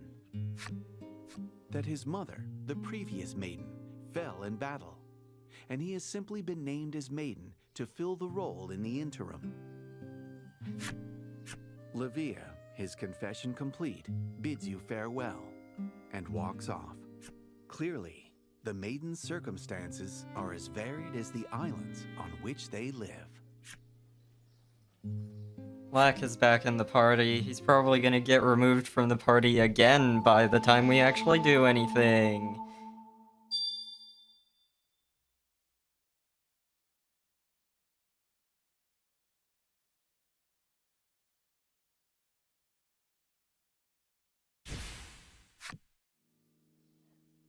I mean, magic has been sexist in a lot of fantasy.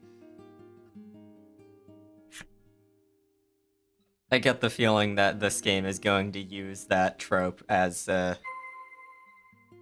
way to make a statement about it. Because this game is directed by Yoko Taro, who has a history of not giving a shit about gender roles in his games. Lack floats in the air, its mouth gently opening and closing. You presume it to be asleep. You lift your hands close to its ear and clap once with vigor. Explosions! Help! We're all gonna die! It shrieks, shooting even further into the air. Okay. Laddie sits in the chair, head bobbing in a desperate, if futile, struggle against sleep. She's no doubt exhausted from all the fighting. Everyone is plainly spent from a day of fighting. The time has come for rest.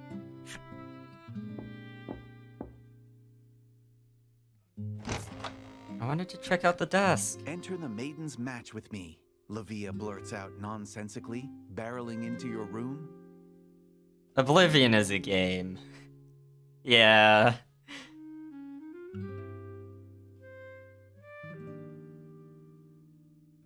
I guess goblins aren't considered humanoids in every setting, but most of the time they are.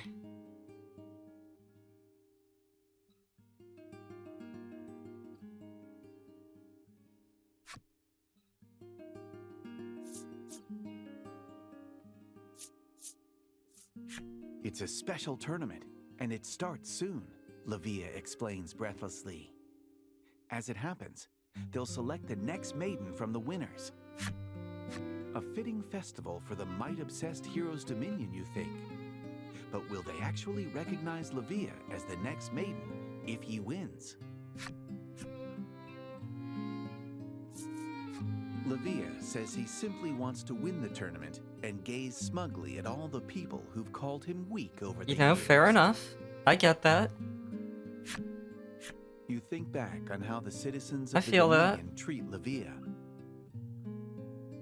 How hard he works at a dangerous occupation, yet receives no respect for it. You can hear the pain of it in his voice every time he speaks. All right, it's a deal, you say. Besides, fighting people from all sorts of different places sounds like And fun. get your shit rocked again? When does it? You begin? But Baron? Livia cuts you off with an excited, tomorrow.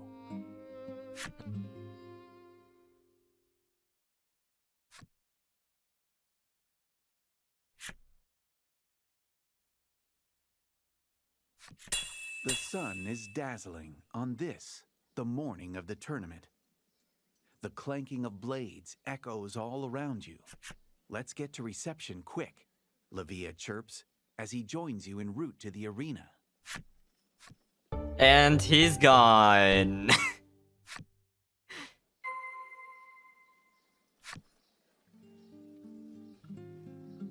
I do.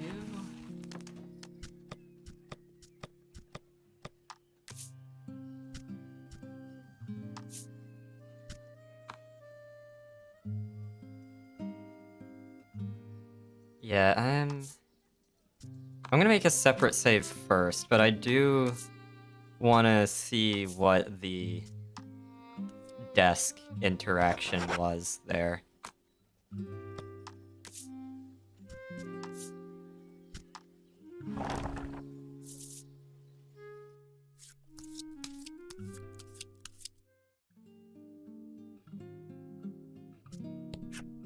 On the desk is a piece of paper, upon which is scrawled a terribly handsome doodle of lack.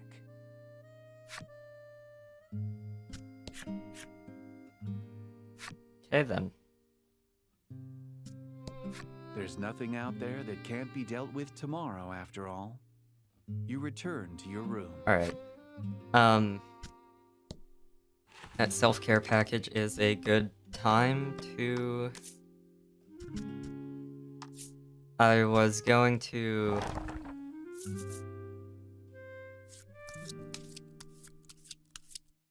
take a break, because one chapter, at least the first chapter of the game, was a lot longer than I was expecting it to be. So I'm gonna take a bit of a break to... bathroom.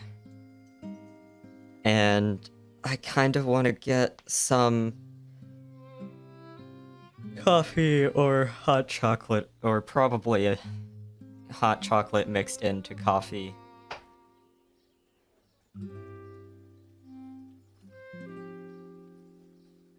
Because that's what I normally do when I want some hot drink. My throat feels a little bit tight, scratchy. I want hot drink.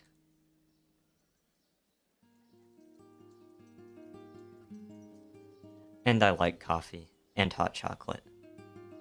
Oh, I was gonna get decaf. I know decaf coffee still has caffeine in it, but...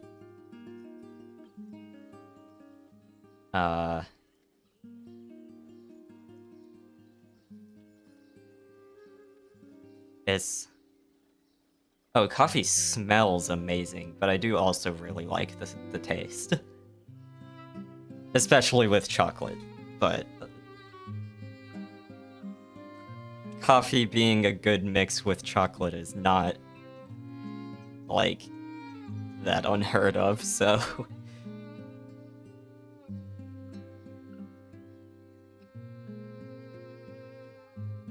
Anyway, I'm gonna go do that. I will be back hopefully soon.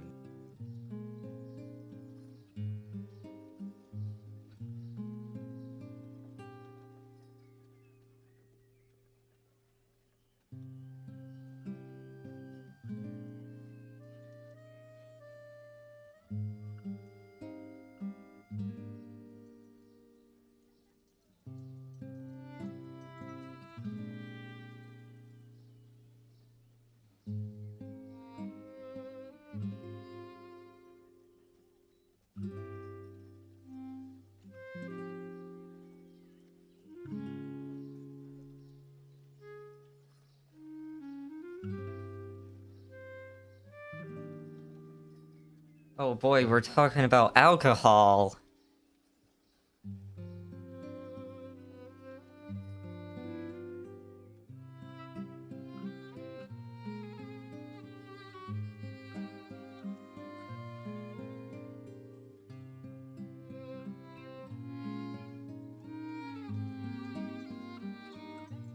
That does sound really good, actually.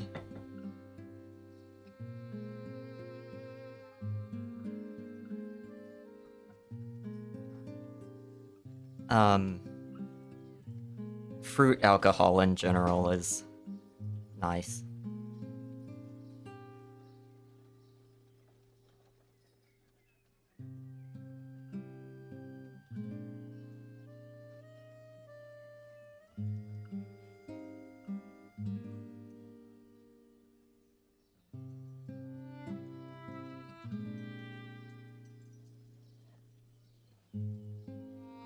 Also, I have a dilemma.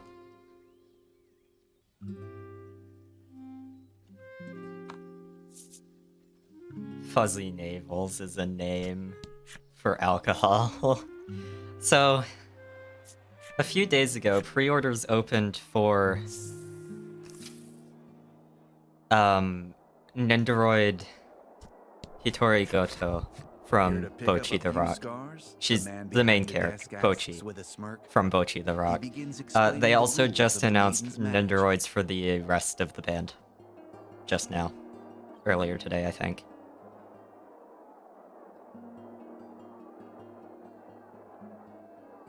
I already pre-ordered the Bochi one. If I get any of the others, will probably be Rio. I love Rio. She's great.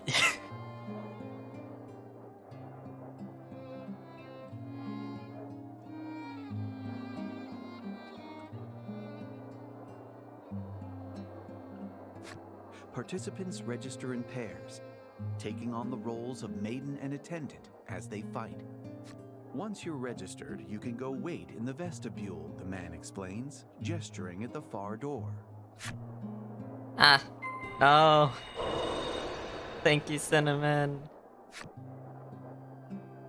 Appreciate you. What do you think you're doing? The crimson attendant's voice stops you in your tracks. Let's go, Lavia says as he runs through the door.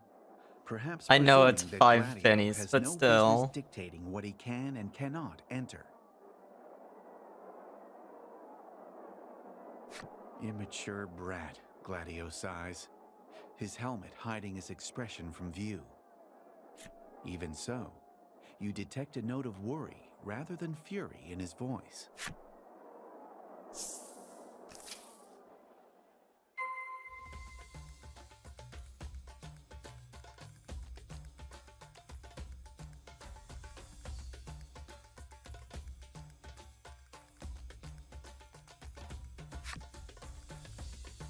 Oh, hi, Lottie. Why are you back here?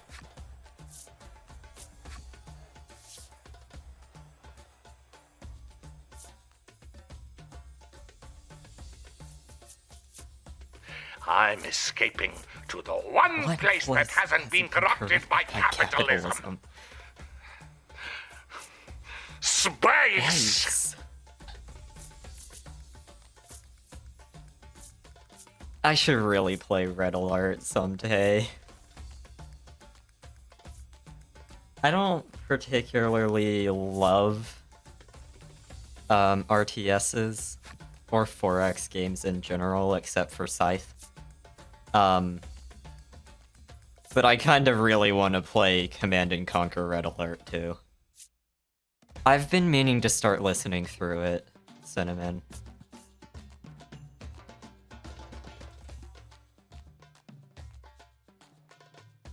Speaking of, if I pre-order any other of the Bochi the Rock Nendoroids, it's probably gonna be Rio. I sent it to Emmy, the screenshot of the announcement, and her response was, oh my gosh, no, do not show me a Rio Nendoroid, I will die.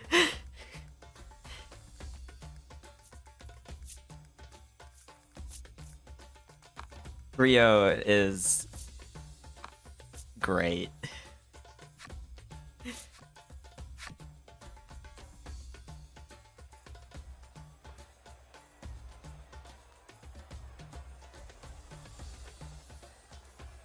Wait, there's 2 songs named Mina? Because MNHR is Mina too. It's the abbreviation for it.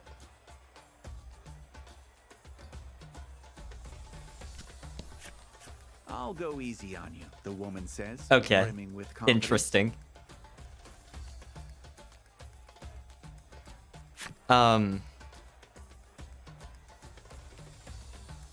I'm probably not gonna listen to much of the combat music. The man's knees knocked together. You reach I for don't him, know if concerned. it would... I don't know why it Don't would play mind me. before it. This is all Unless you mean the psychic, he room barks, before it. swaying. Maybe. There's only 3 Minas in the game. And the boss fight one is the first one. So, I don't see... I feel like it would be either the one with the abbreviation is in the room before the boss fight, and or the rooms where the other two show up. And Mina is probably the boss fight theme. The unabbreviated one. I have a link bookmarked to the soundtrack page. We'll show The 'em all, purchase page for the Leviathan soundtrack, shouts, I mean. psyching himself up for the fight. You're free to post it too, still, of course, but I do already have it just bookmarked somewhere. The ringleader's voice Oh, I wanted to echoes talk off to the stone Lottie. walls of the lobby. Oh, I still can. Okay. Onward to battle. Laddie seems to be in good spirits. You imagine she'd say, "This ought to be fun." Hi, Lack added to Lottie's. You know we're going Sprite. to fight, don't you? You ask. Laddie. Wait, turns is he red. always there when he's not in the party? Clearly, she misunderstood what kind of tournament this was.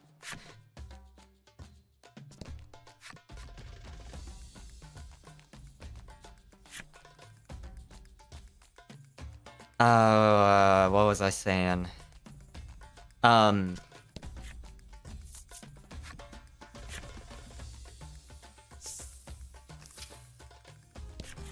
she's cute.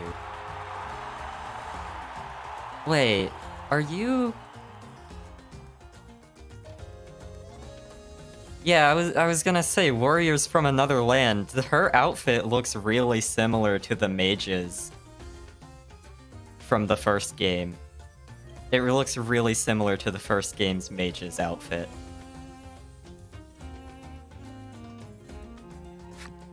And it says they're warriors from another land. The one on the right.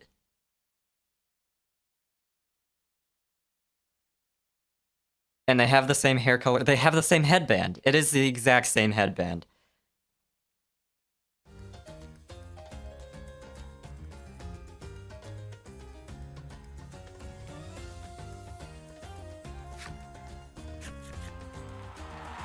All right. Time to show these jerks what you can do. Oh, I mean, not all of the characters that use that art are the same character. They're not all intended to be. Just the story and the flip side story are about a specific person, but not all of them are the same person. Show them what you got.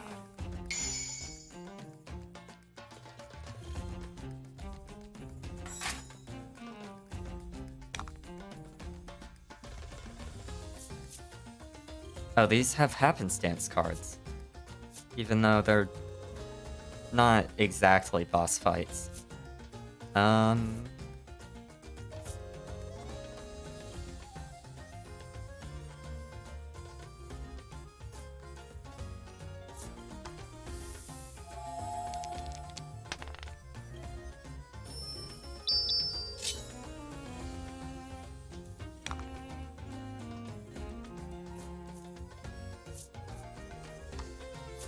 I'm focusing the mage.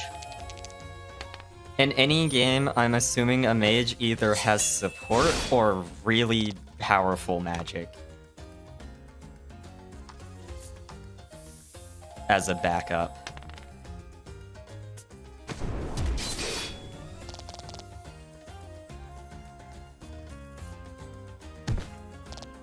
Yeah, I was okay, what I was gonna say about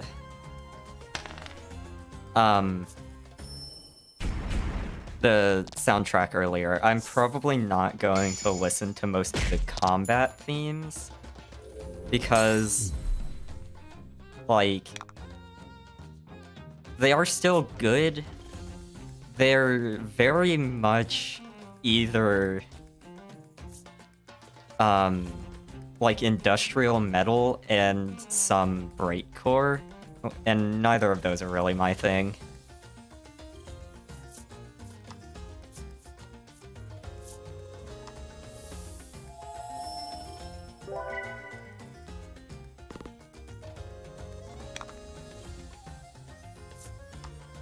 Yeah, it's... Okay, yeah, I guess it might not be fair to, like, compare it to breakcore and industrial metal. Because I'm not entirely sure it is supposed to have... Like, it is obviously supposed to have a rhythm and melody, but I'm not entirely sure it's meant to be, like...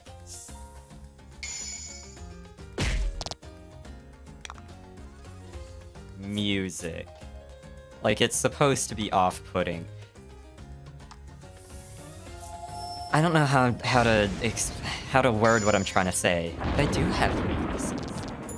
Okay, I was expecting there to not be any weaknesses.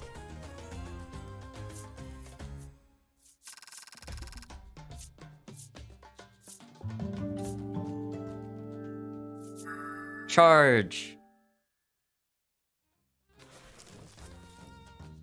Or charge spell instead of charge. Because everybody has charge in this game.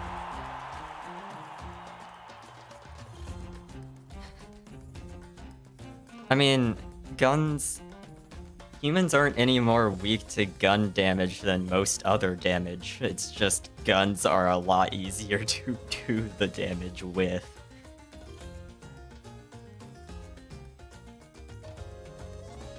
I should specify damage from weapons. Damage from things that are intended to cause harm.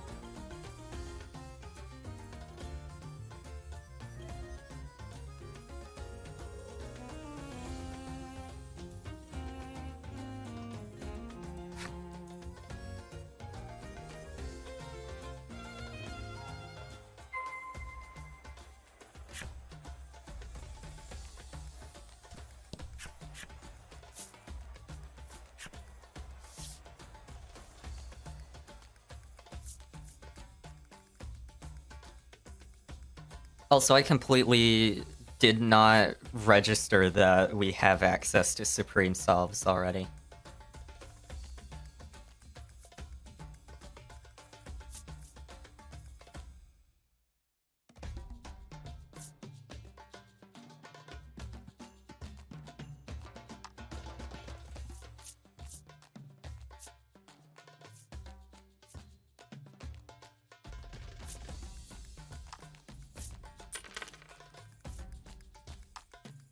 It is very amusing to me that you can just spend a bunch of money to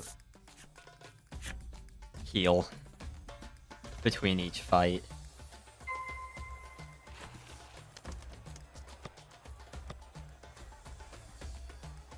Everyone's already at full anyway. I know Just Lottie...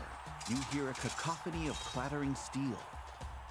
You quickly gather that the previous fight has not yet ended. Oh, I guess it wants me to talk to my party members first. I know Lottie is at full health at least because she leveled up. I don't know if anybody else got hurt. And does charge spell automatically replace charge? No. Fuck.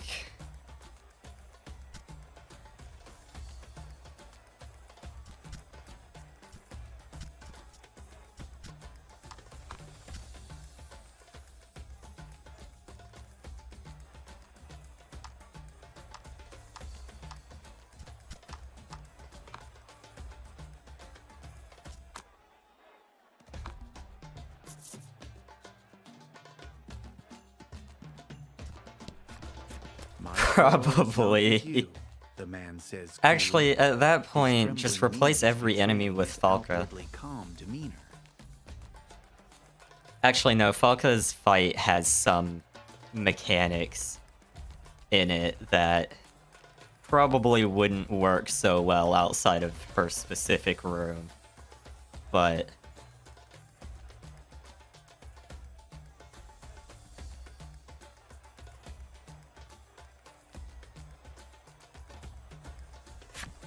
Fair.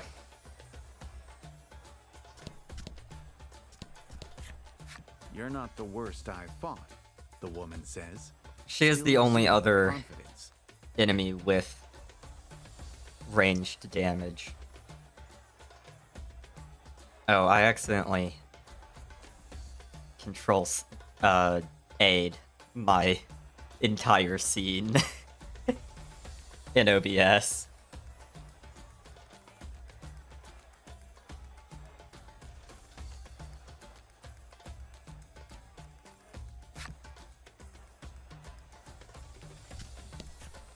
Levia wipes the sweat from his brow as you approach. You greet him, and he leaps back with a yelp. Don't sneak up on me like that, he snaps, with no small amount of embarrassment. Ah, youth. Awkward youth.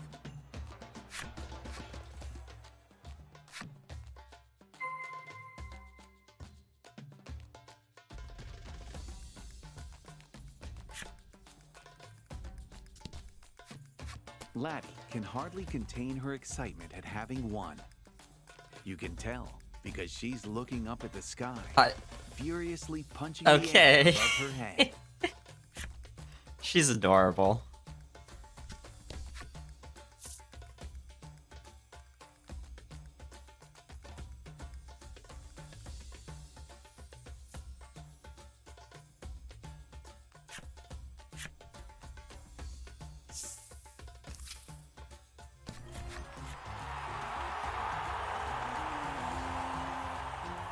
Oh, I was also gonna say that if I do listen to any of the combat themes, it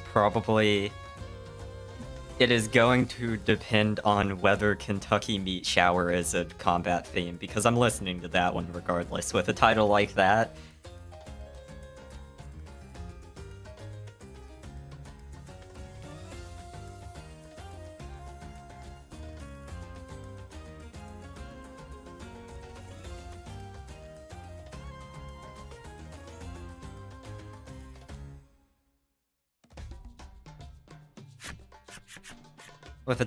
that, I gotta.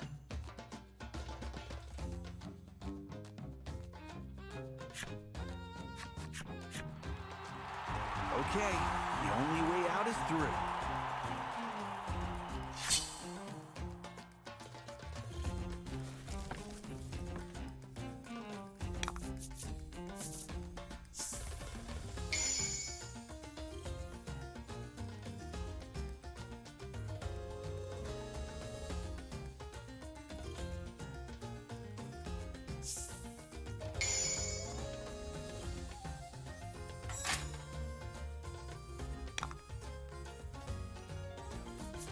Oh no, the ring that increased the gems I get.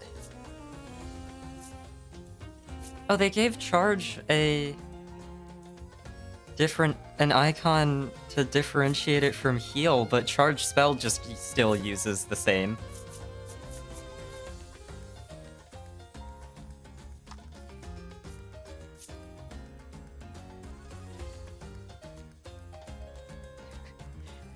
The perfumers always inflict great bodily harm with their perfumes. It's kind of bullshit. Perfumers suck.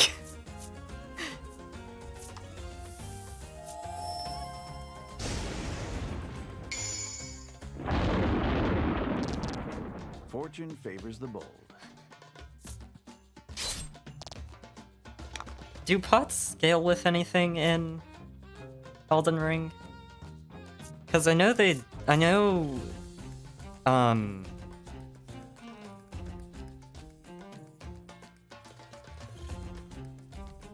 know fire bombs in the older games scaled, but just not terribly well.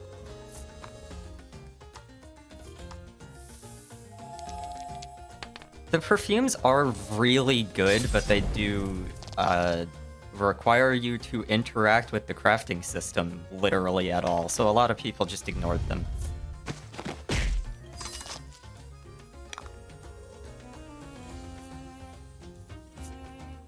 I know, Cinnamon. I just never bothered to look in Elden Ring, because I never really had a reason to use them in Elden Ring. I don't usually have a reason to use them in most games. I'm just a lot more familiar with the older games from having played them so many times.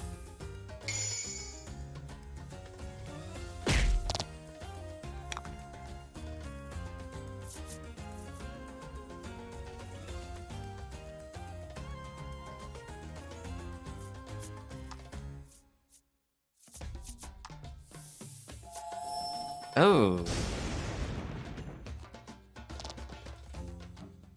Oh, I should have just charged spell with Lottie. Or used it on the one that was almost dead. I was expecting there to be another, Oh, you can still use your... You can still use your duo attack without your attendant here?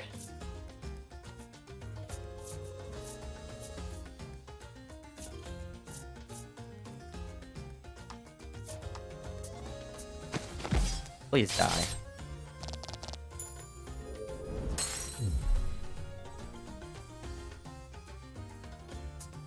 That is fair, Cinnamon. You can't drop pots and perfume, though. Can you? Because it takes your bottles. Your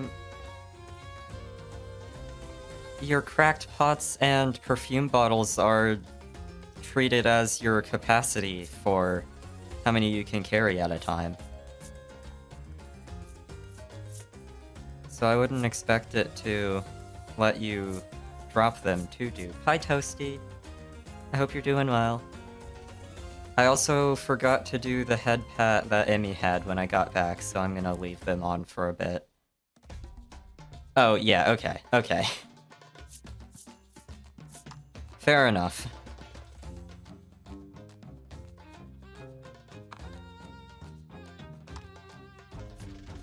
Please tell me you're weak to wind.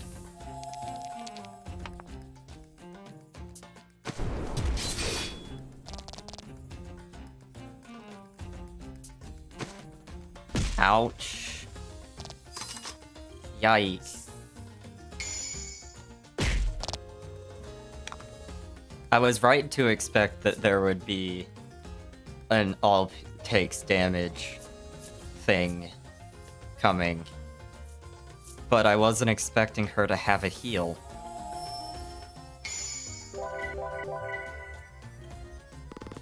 Magnificent.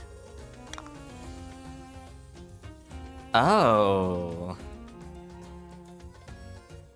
Is that... I don't remember having that when I played with my sorcery character, but it was a sorcery in the prior games. No, it was... Acid has always been a pyromancy. Or... most of the poisons have been pyromancies, so I would expect... No, acid was a sorcery in Dark Souls 3.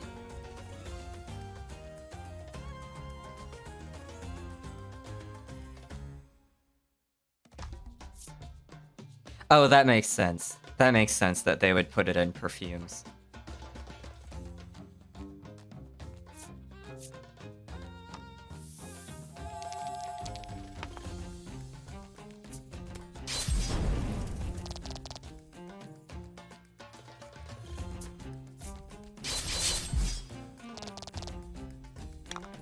I am right about acid being a sorcery in Dark Souls 3, right? It has been a while since I touched it.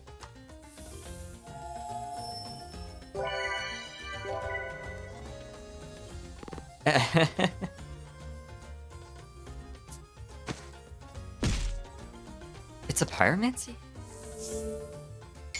But...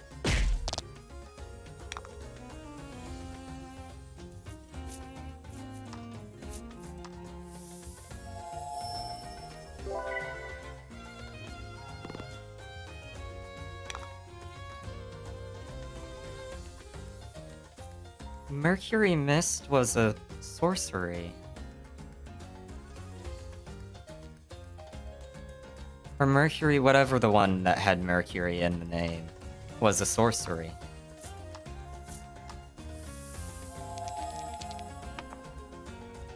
Oh. Okay, that's dumb. 4% drop rate for an item that doesn't respawn for the field pickups. That's really dumb.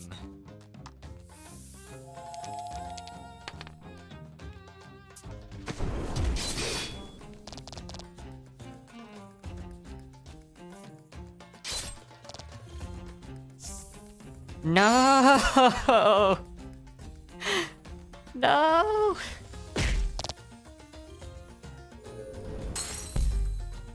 What the fuck? Ouch. Cinnamon, what the fuck?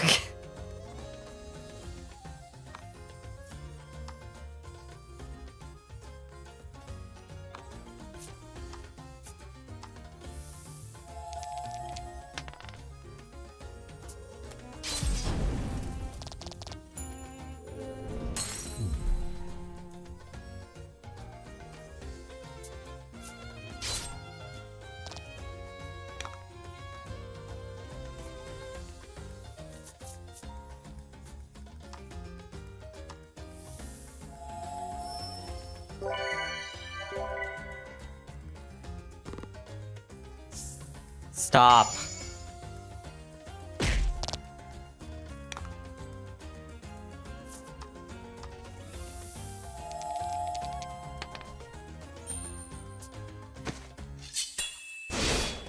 Okay, we're fine. Sure, kill him. I don't care. You're gonna be dead in a second anyway.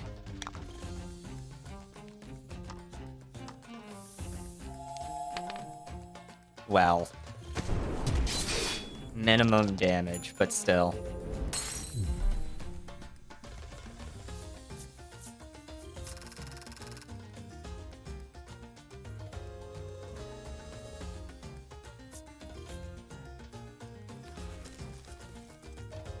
Cool.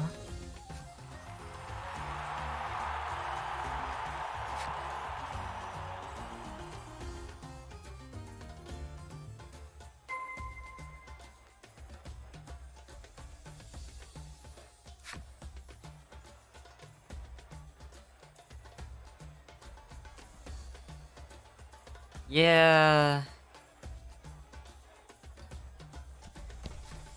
Buckle up, Buttercup. Lack shouts for some reason at Laddie, who is drained from the consecutive battles. Okay, you just full heal between each fight. So no, you cannot just If pay you a win bunch of this money. next fight, that's it, Lavia says in quiet awe.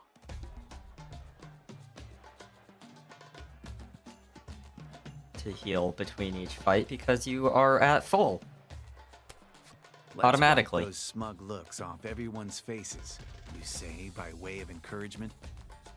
Yeah, Lavia shouts in response. The ringleader announces the final battle. There's no turning back now. The man hangs his head in shame, having lost in battle. For reasons beyond your understanding, his legs are still shaking. Like, especially adrenaline just takes a while to calm down from. I went easy on you, the woman seethes, remaining strong even in defeat.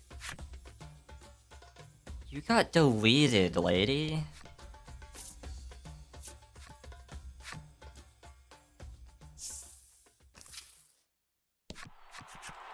Who else should be waiting for you in the final round but the Crimson Attendant? Despite this being a team event, he's battled his way to the final round all by himself. Do your worst, he bellows, striking He's an JoJo intimidating posing. pose. Don't need to tell me twice, Lavia barks back. gripping his sword for dear life and fixing his gaze upon his attendant. Oh, this fight won't be anything like the others.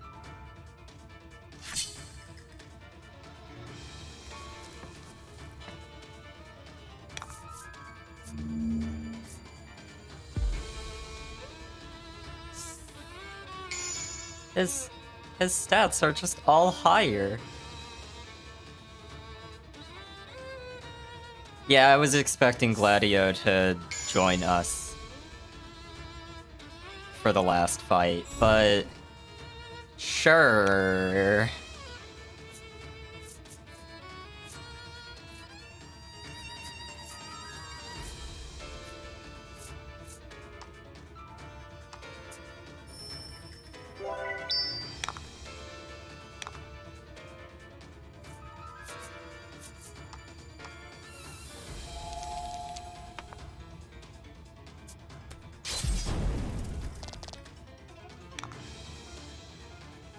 Wait, that did 2 damage even with the bonus amount?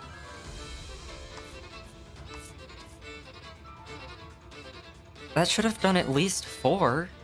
But there's also the bonus fire damage. Oh, he's resistant, probably. It would make sense if he's resistant to fire. Oh, which means the water damage. The water damage that Lottie has is probably my best bet at doing damage. But even with the +4, it's not higher than his defense. It'll still do damage, but only like 1.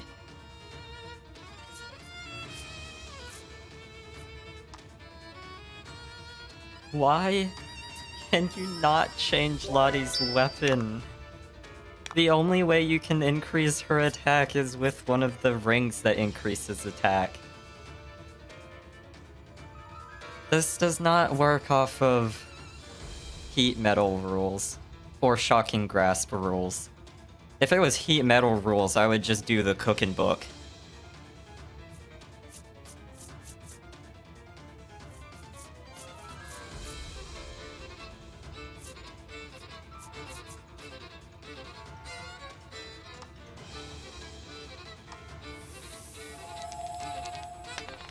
Bruh.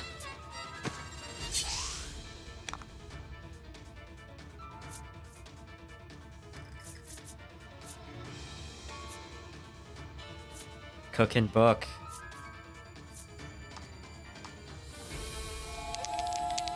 Oh my god. I couldn't roll any better than that on something that doesn't get affected by defense values. Oh my god.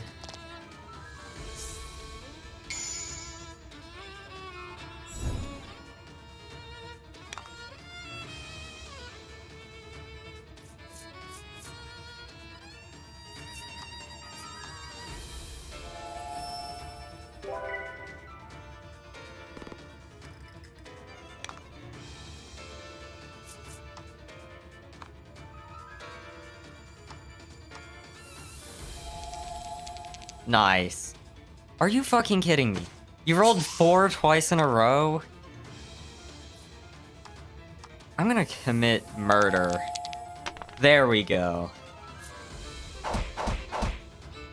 If I remember correctly, the average roll on 3d6 is... it would be... about 10, because the average for 4d6 and keeping the highest 3 is 12 or 13. Maybe 8.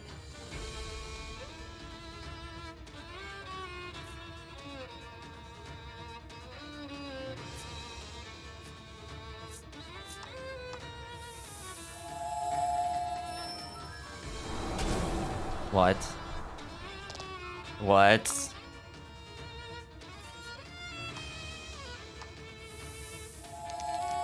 Yeah, okay. So 10 was right. Hey, and a crit. Let's go, Livia. This fight is actually easier.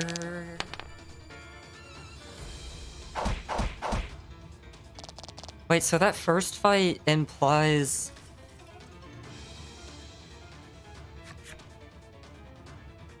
That first fight implies that the first game and this one do take place in the same world. All his might, but Livia holds firm.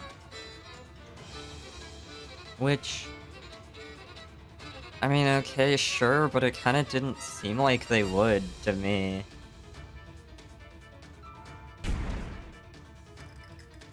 As the pair struggle, a section of the arena wall suddenly blows We're gonna have to kill apart. the thing we fought earlier. Yeah.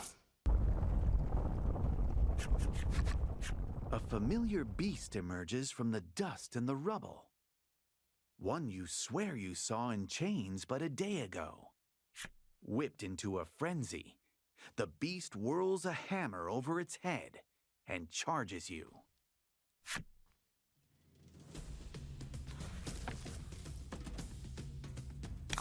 There we go, Gladio.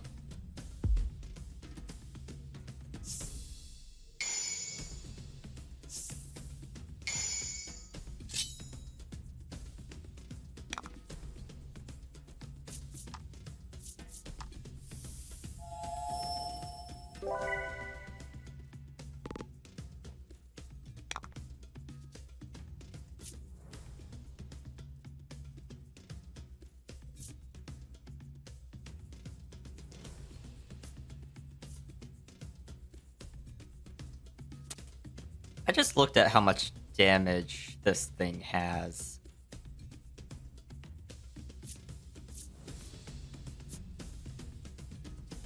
Yeah.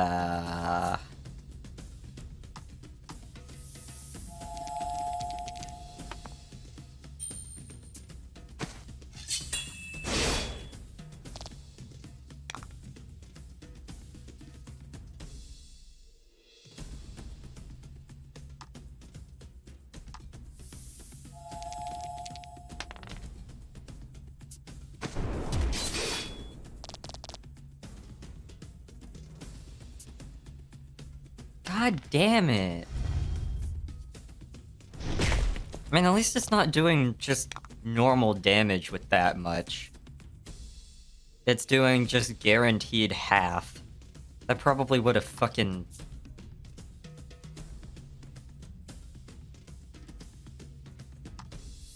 Okay, that would have done one less if he just hit me with a normal attack. Oh, all allies, not everyone. Okay. Oh, I know. I've seen people using it in PvP. Also, Stormruler in Dark Souls 3 at least did have some purpose because it was a zero cost or zero requirement longsword with scaling, or greatsword, sorry, with scaling. Well, no, the point outside of that fight is the zero cost greatsword, but it did have scaling too. But it also required no commitment at all. Zero stat requirement, that's what I was thinking of the words for.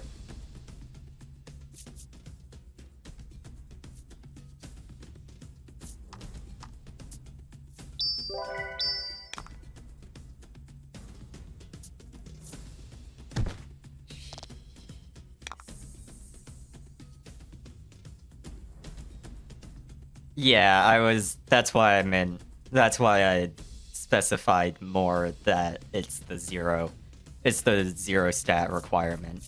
You can just put your stats in other things and use Stormruler as your main weapon. If you're like a mage, you can just focus on magic, leveling, or health.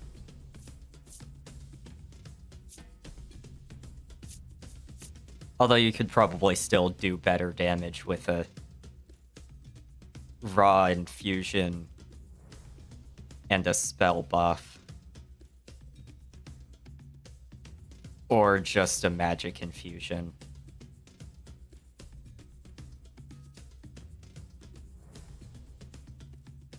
Yeah, I don't know. There's still not a great use for it.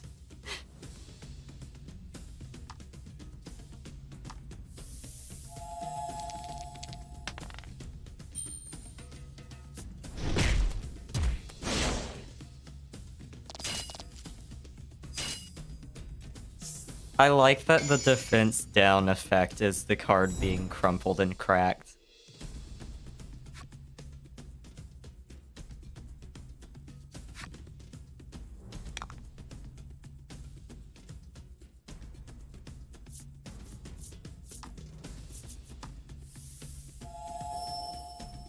Oh, sick.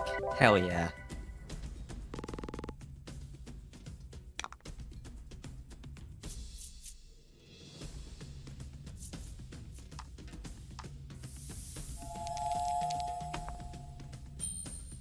I'm very glad that they did that for the... God, that move is so dumb. Why is it only 2 cost?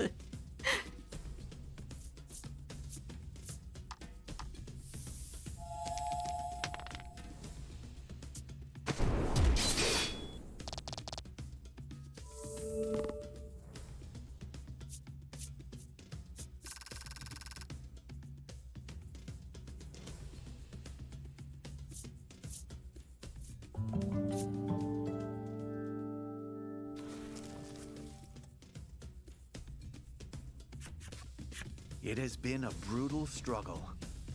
The beast's knees buckle ever so briefly. There's your time for our special attack. The Crimson Maiden and his attendant bellow in unison. Okay. At the same time, together. Oh, we're back into the fight. Okay. Oh, it's just the 2 of them. With a 5 health. Okay. And max gems. This is just Gladio's version. Why is it on Lavia's turn? This is Gladio's one.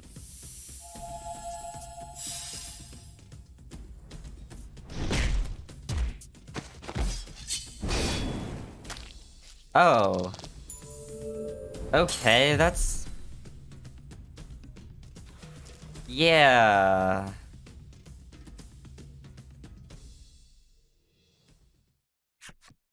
The Crimson Maiden and his stalwart attendant's attack slays the beast. That was also extremely overkill, guys. Gladio at last acknowledges the strength hidden within Lavia and recognizes him as an equal. Use that strength to fulfill your destiny, Gladio says with the air of a proud father seeing his own son off on an adventure.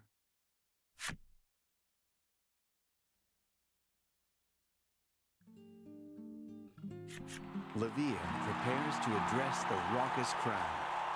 He places a hand to his chest, gathers himself for a moment, and begins his speech. He tells of his history with Gladio, who trained him ever since he was a young boy, and raised him in place of his departed mother. Gladio taught him the true meaning of strength, so he could one day fulfill the maiden's destiny.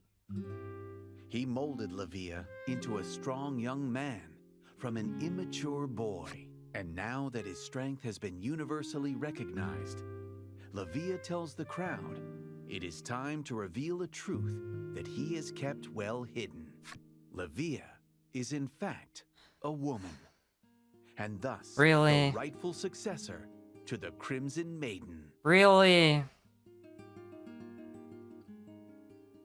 Why did you... Why?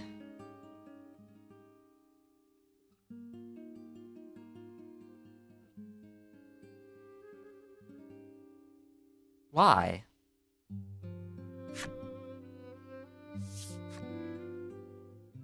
I, Lavia, swear I to don't protect see this land any and purpose its to this rightful maiden. plot point. She raises her relic to the sky. It begins to shine with a light to rival the sun overhead. Lavia the Crimson Maiden by name and birthright, basks in the glory her people rain down upon her. Her small frame shows no sign of buckling under the immense responsibility that is now upon her. At last, she looks ready.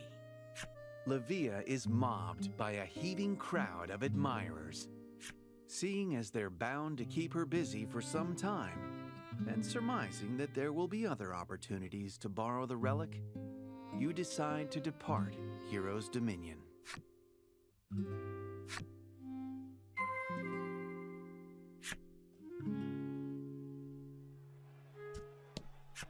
I'm guessing we were already healed, but I'm still gonna...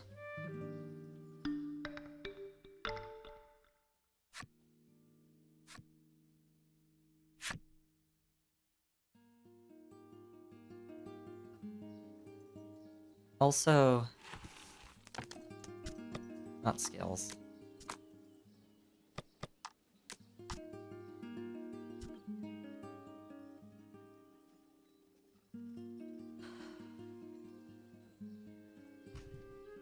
The Crimson Memories relic, or whatever it was, whatever the name was, had less damage.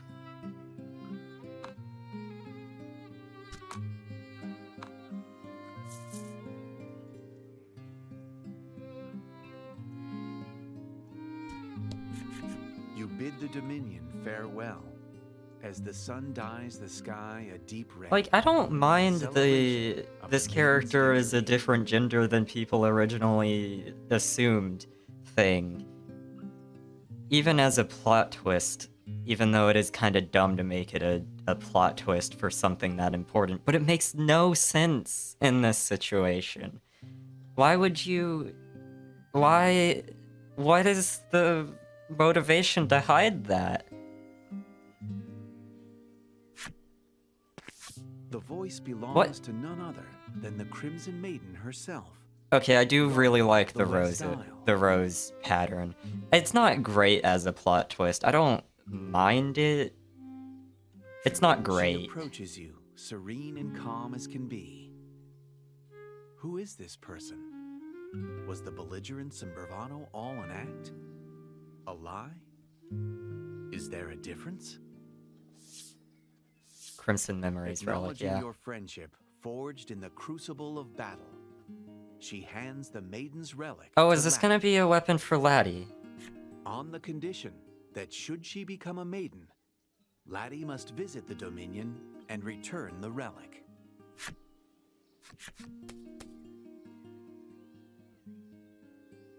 Livia gives a hearty wave as you push off from shore. Why would the Crimson Maiden, whose biggest wish has just come true, be crying? No, no, no. Her face must be catching the light of the setting sun. Yes, that's why her eyes look so red. She is very cute in that outfit. But... that plot twist makes no goddamn sense. I do not see any motivation for her to do that, for her to disguise her gender.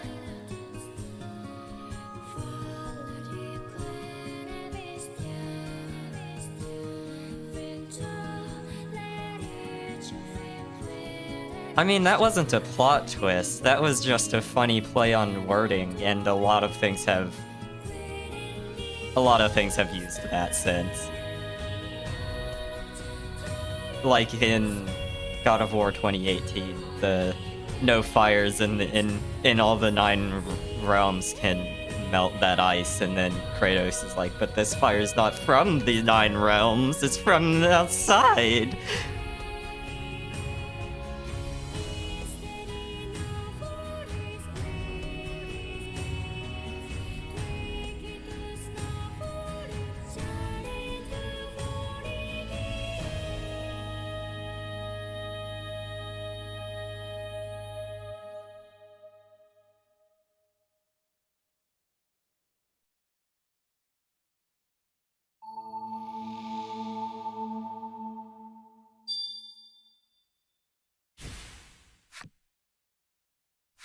Hi, Oro.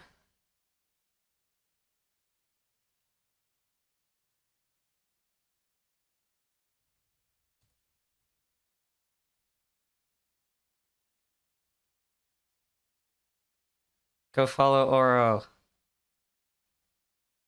She's great.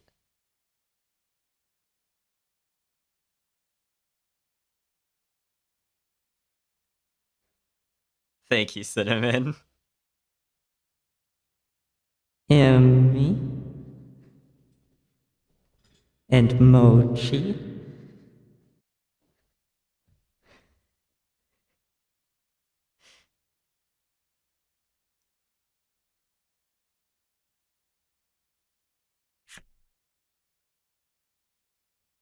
Oh, wait.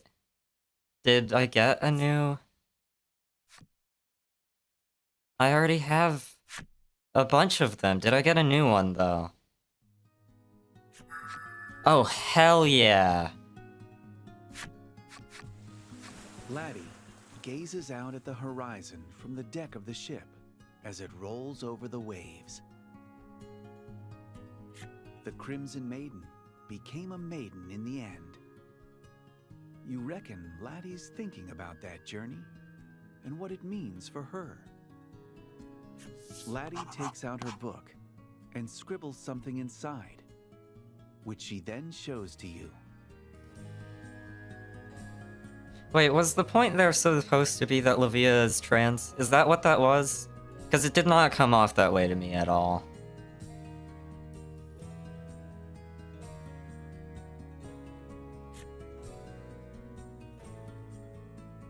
Apparently, Laddie's mother was the previous maiden of the village. There might be some clues as to how to become a maiden in the personal effects she left behind. Her proposal is as big as her handwriting is small. You nod firmly and cut the rudder in the direction of Omega Isle. Lack claps you on the shoulder, saying, "You could do with a rest here and there yourself." It then starts to chant some kind of spell.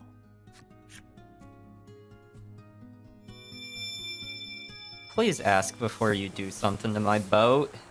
Lack casts a spell on the ship, Oh, okay. and suddenly, That's the fine, sails but still, unfurl, please ask and before the you do wheel something it to my boat. explodes that your ship can now travel to any island you've already visited on its own.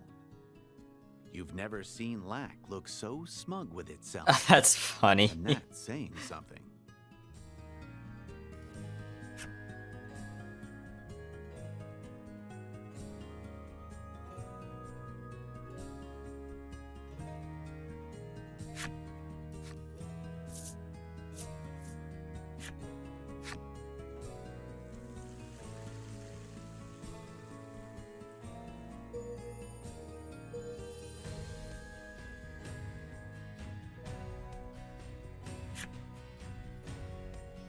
Alright, what's their flip side stories?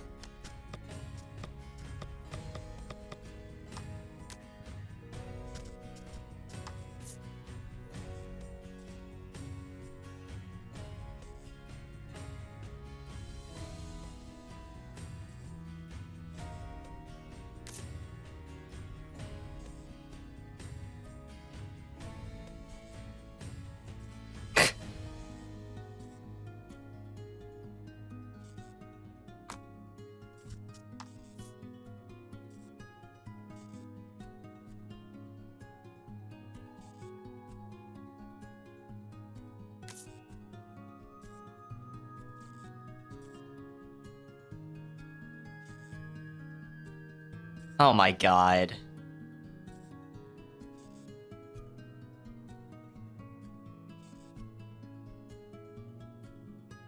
Yeah, I do remember that one from my first playthrough.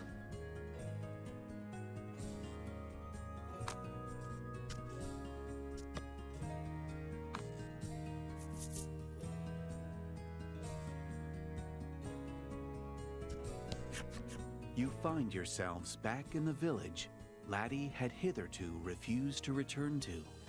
Her grip on the Crimson Maiden's relic tightens. Her face is taut and determined. Laddie sets foot in the village, not even bothering to have Lack transform her face with its shape-shifting magic.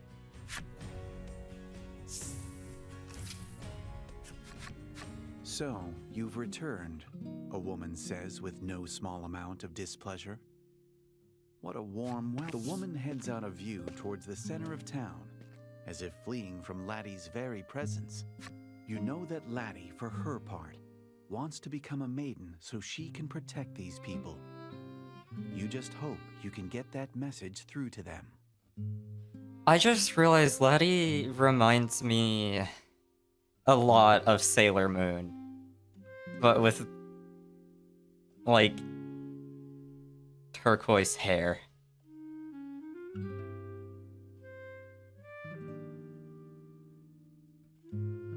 Sea green hair.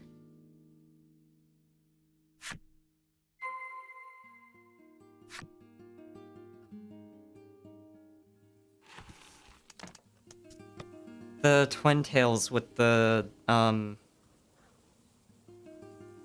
balls holding.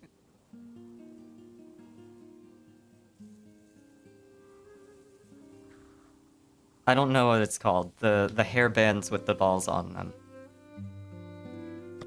Hatsune Miku Sailor Moon.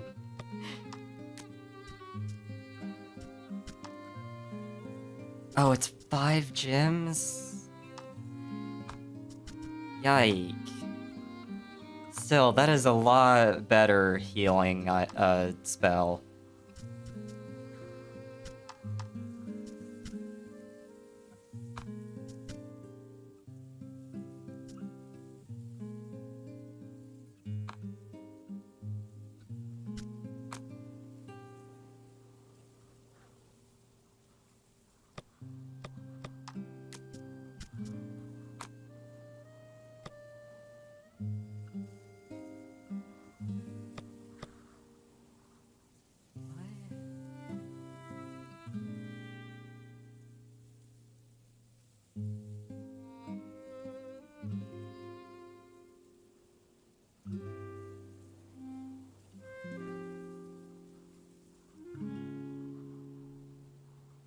Oh, I guess they are technically buns that turn into twin tails.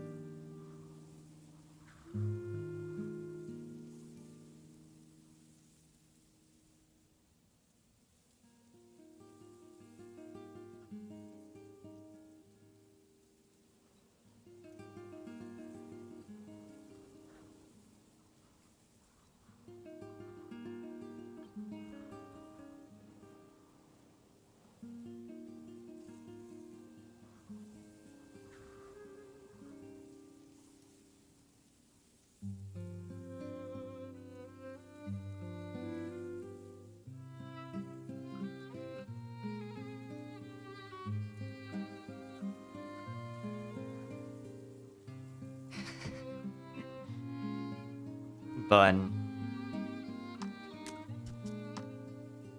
I still can't... It's not a weapon for her. Why? It's just worse than the Sure Memories relic.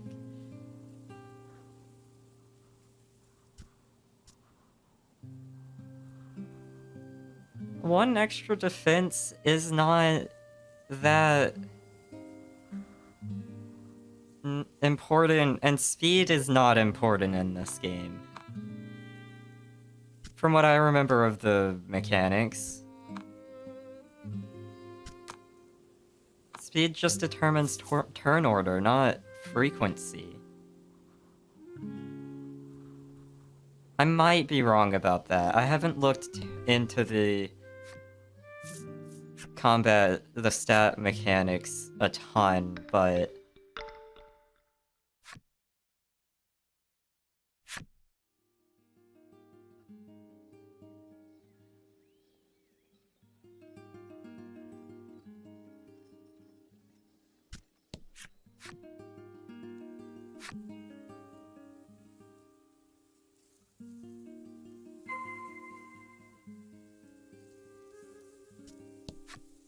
You start explaining Laddie's plight to the woman, but she doesn't even acknowledge your existence. Damn.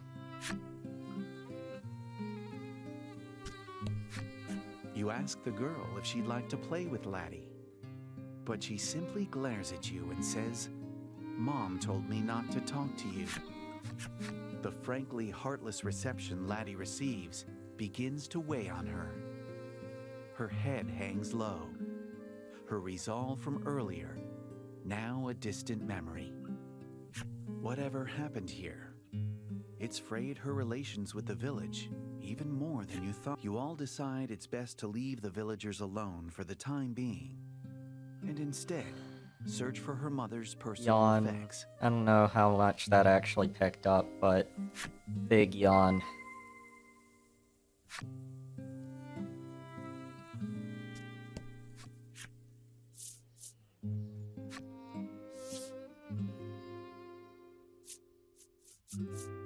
Yeah, I don't particularly care about any of these.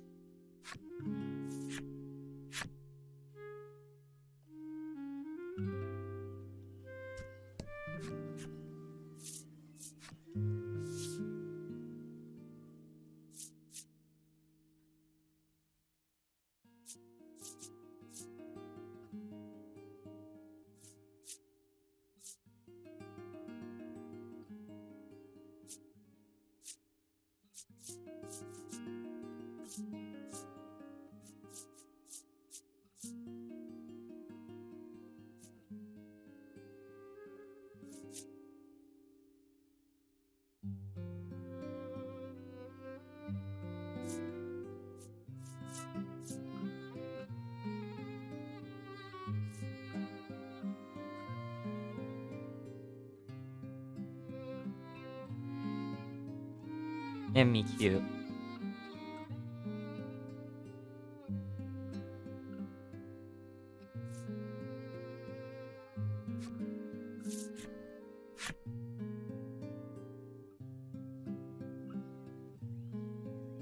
Oh boy, it's in the Elder's house. I don't see Leads this you to her working home, out terribly well. which turns out to be the home of Mayor Grief. That's why Grief didn't want the... You always considered yourself close with Grief, and yet you had no idea he had a daughter. He's trying to open the protect door his to a daughter from completely getting silent fucking house. murdered by the Grief Maiden's must be ritual. out. Also, hi Noi. Laddie enters what is ostensibly her home with the soft, suspicious movements of a thief. Welcome. And I'm not sure if you mean my model or the game art, but game art is pretty, and if you mean my model, thank you.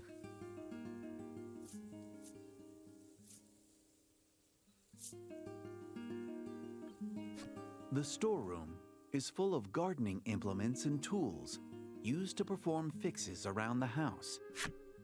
The village as a whole may be in decline, but it owes its pristine houses and vibrant flower beds to the tireless efforts of its mayor.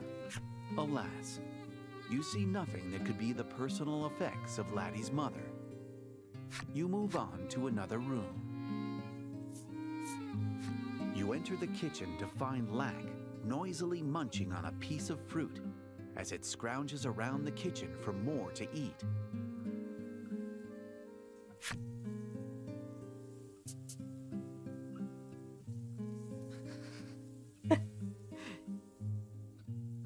Laddie's eyes widen as she points angrily at Lack.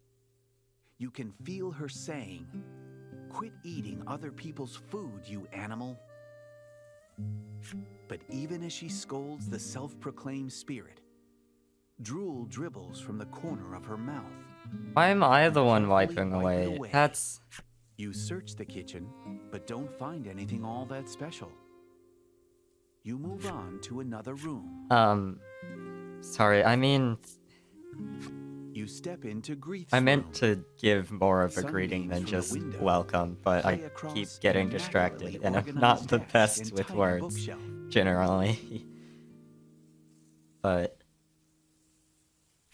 I hope You all search for you her enjoy mother's it. effects, Here doing your best not to disturb anything. in my chat, or just lurking. Either one. Oh yeah, my Laptop's shirt insistently at definitely your says sleeve. shirt. Has she found something?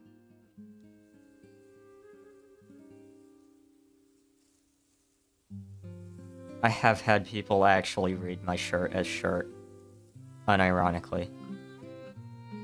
So that is You one turn of to my her. excuses. She holds in her Definitely, hands a definitely book. It looks rather like the one she's been making a picture book out of. Moggy.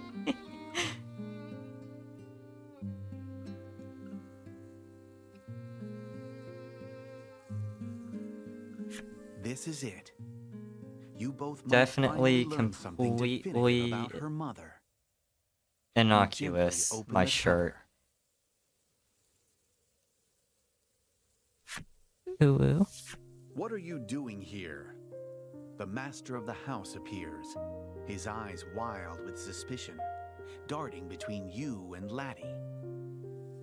You insist that you can explain, if he'd just give you a chance.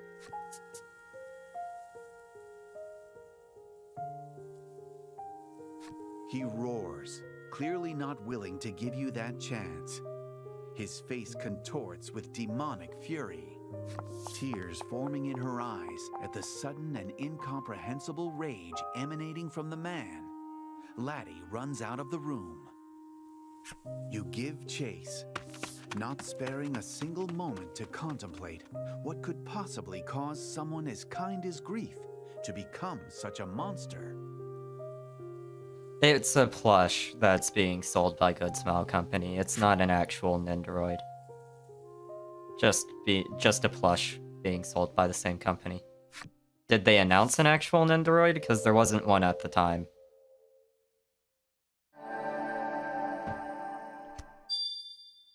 Fuck.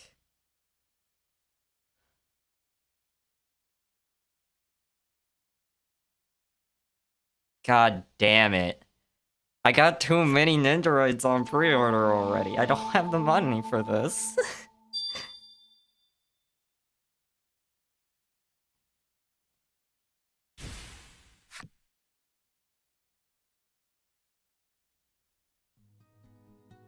Thus far, you have woven a tale of adventure that has incorporated yarns from the maidens of the South and West Isles.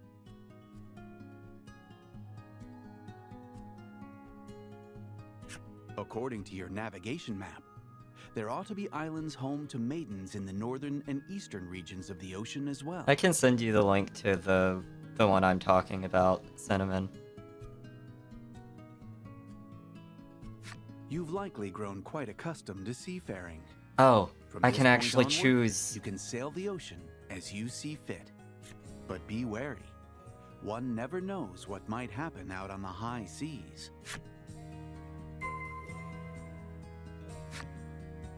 Was that not the end of the chapter?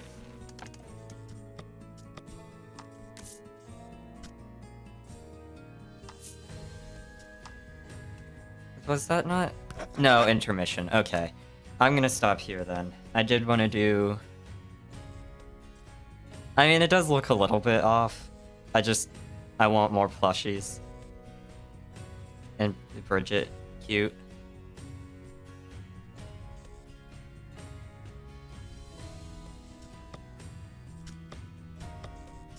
Though, probably if I had to choose between Bridget plushie and Bridget Nendoroid, assuming I won't have money for both, I'm gonna get the Nendoroid.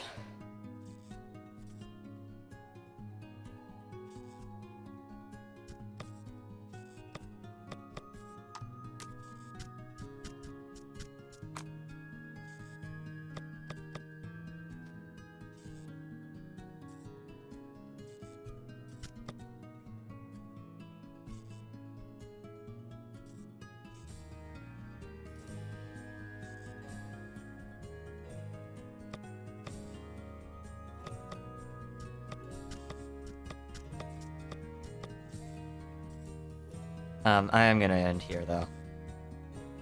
wanted to do a chapter per stream about, and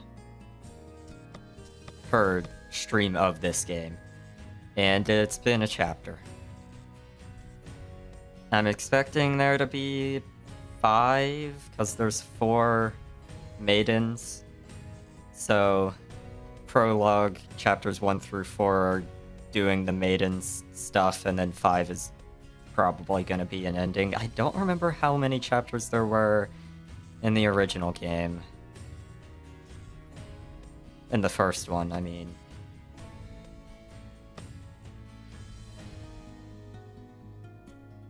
Oh, speaking of swords that scream Drakengard at me, the protagonist's art, the sword he has, and the Traveler's sword. It was Adventurer's sword. The Adventurer's sword is that one at a different angle.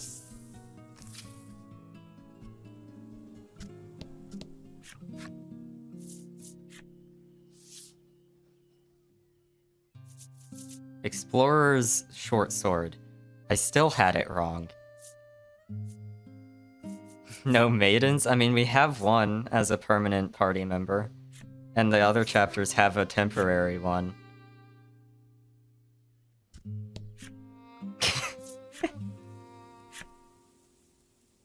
However, in Elden Ring, no maidens. Because Melina is not technically a maiden. She just plays the role of one. I'm gonna murder some sea bunnies really quick. Okay, no, just a furball. Yeah, Tiff would.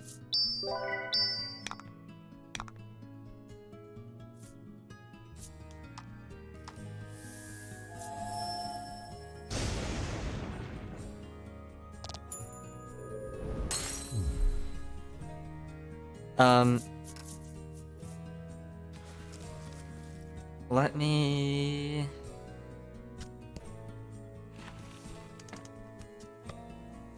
Well, first, let me click the ending soon scene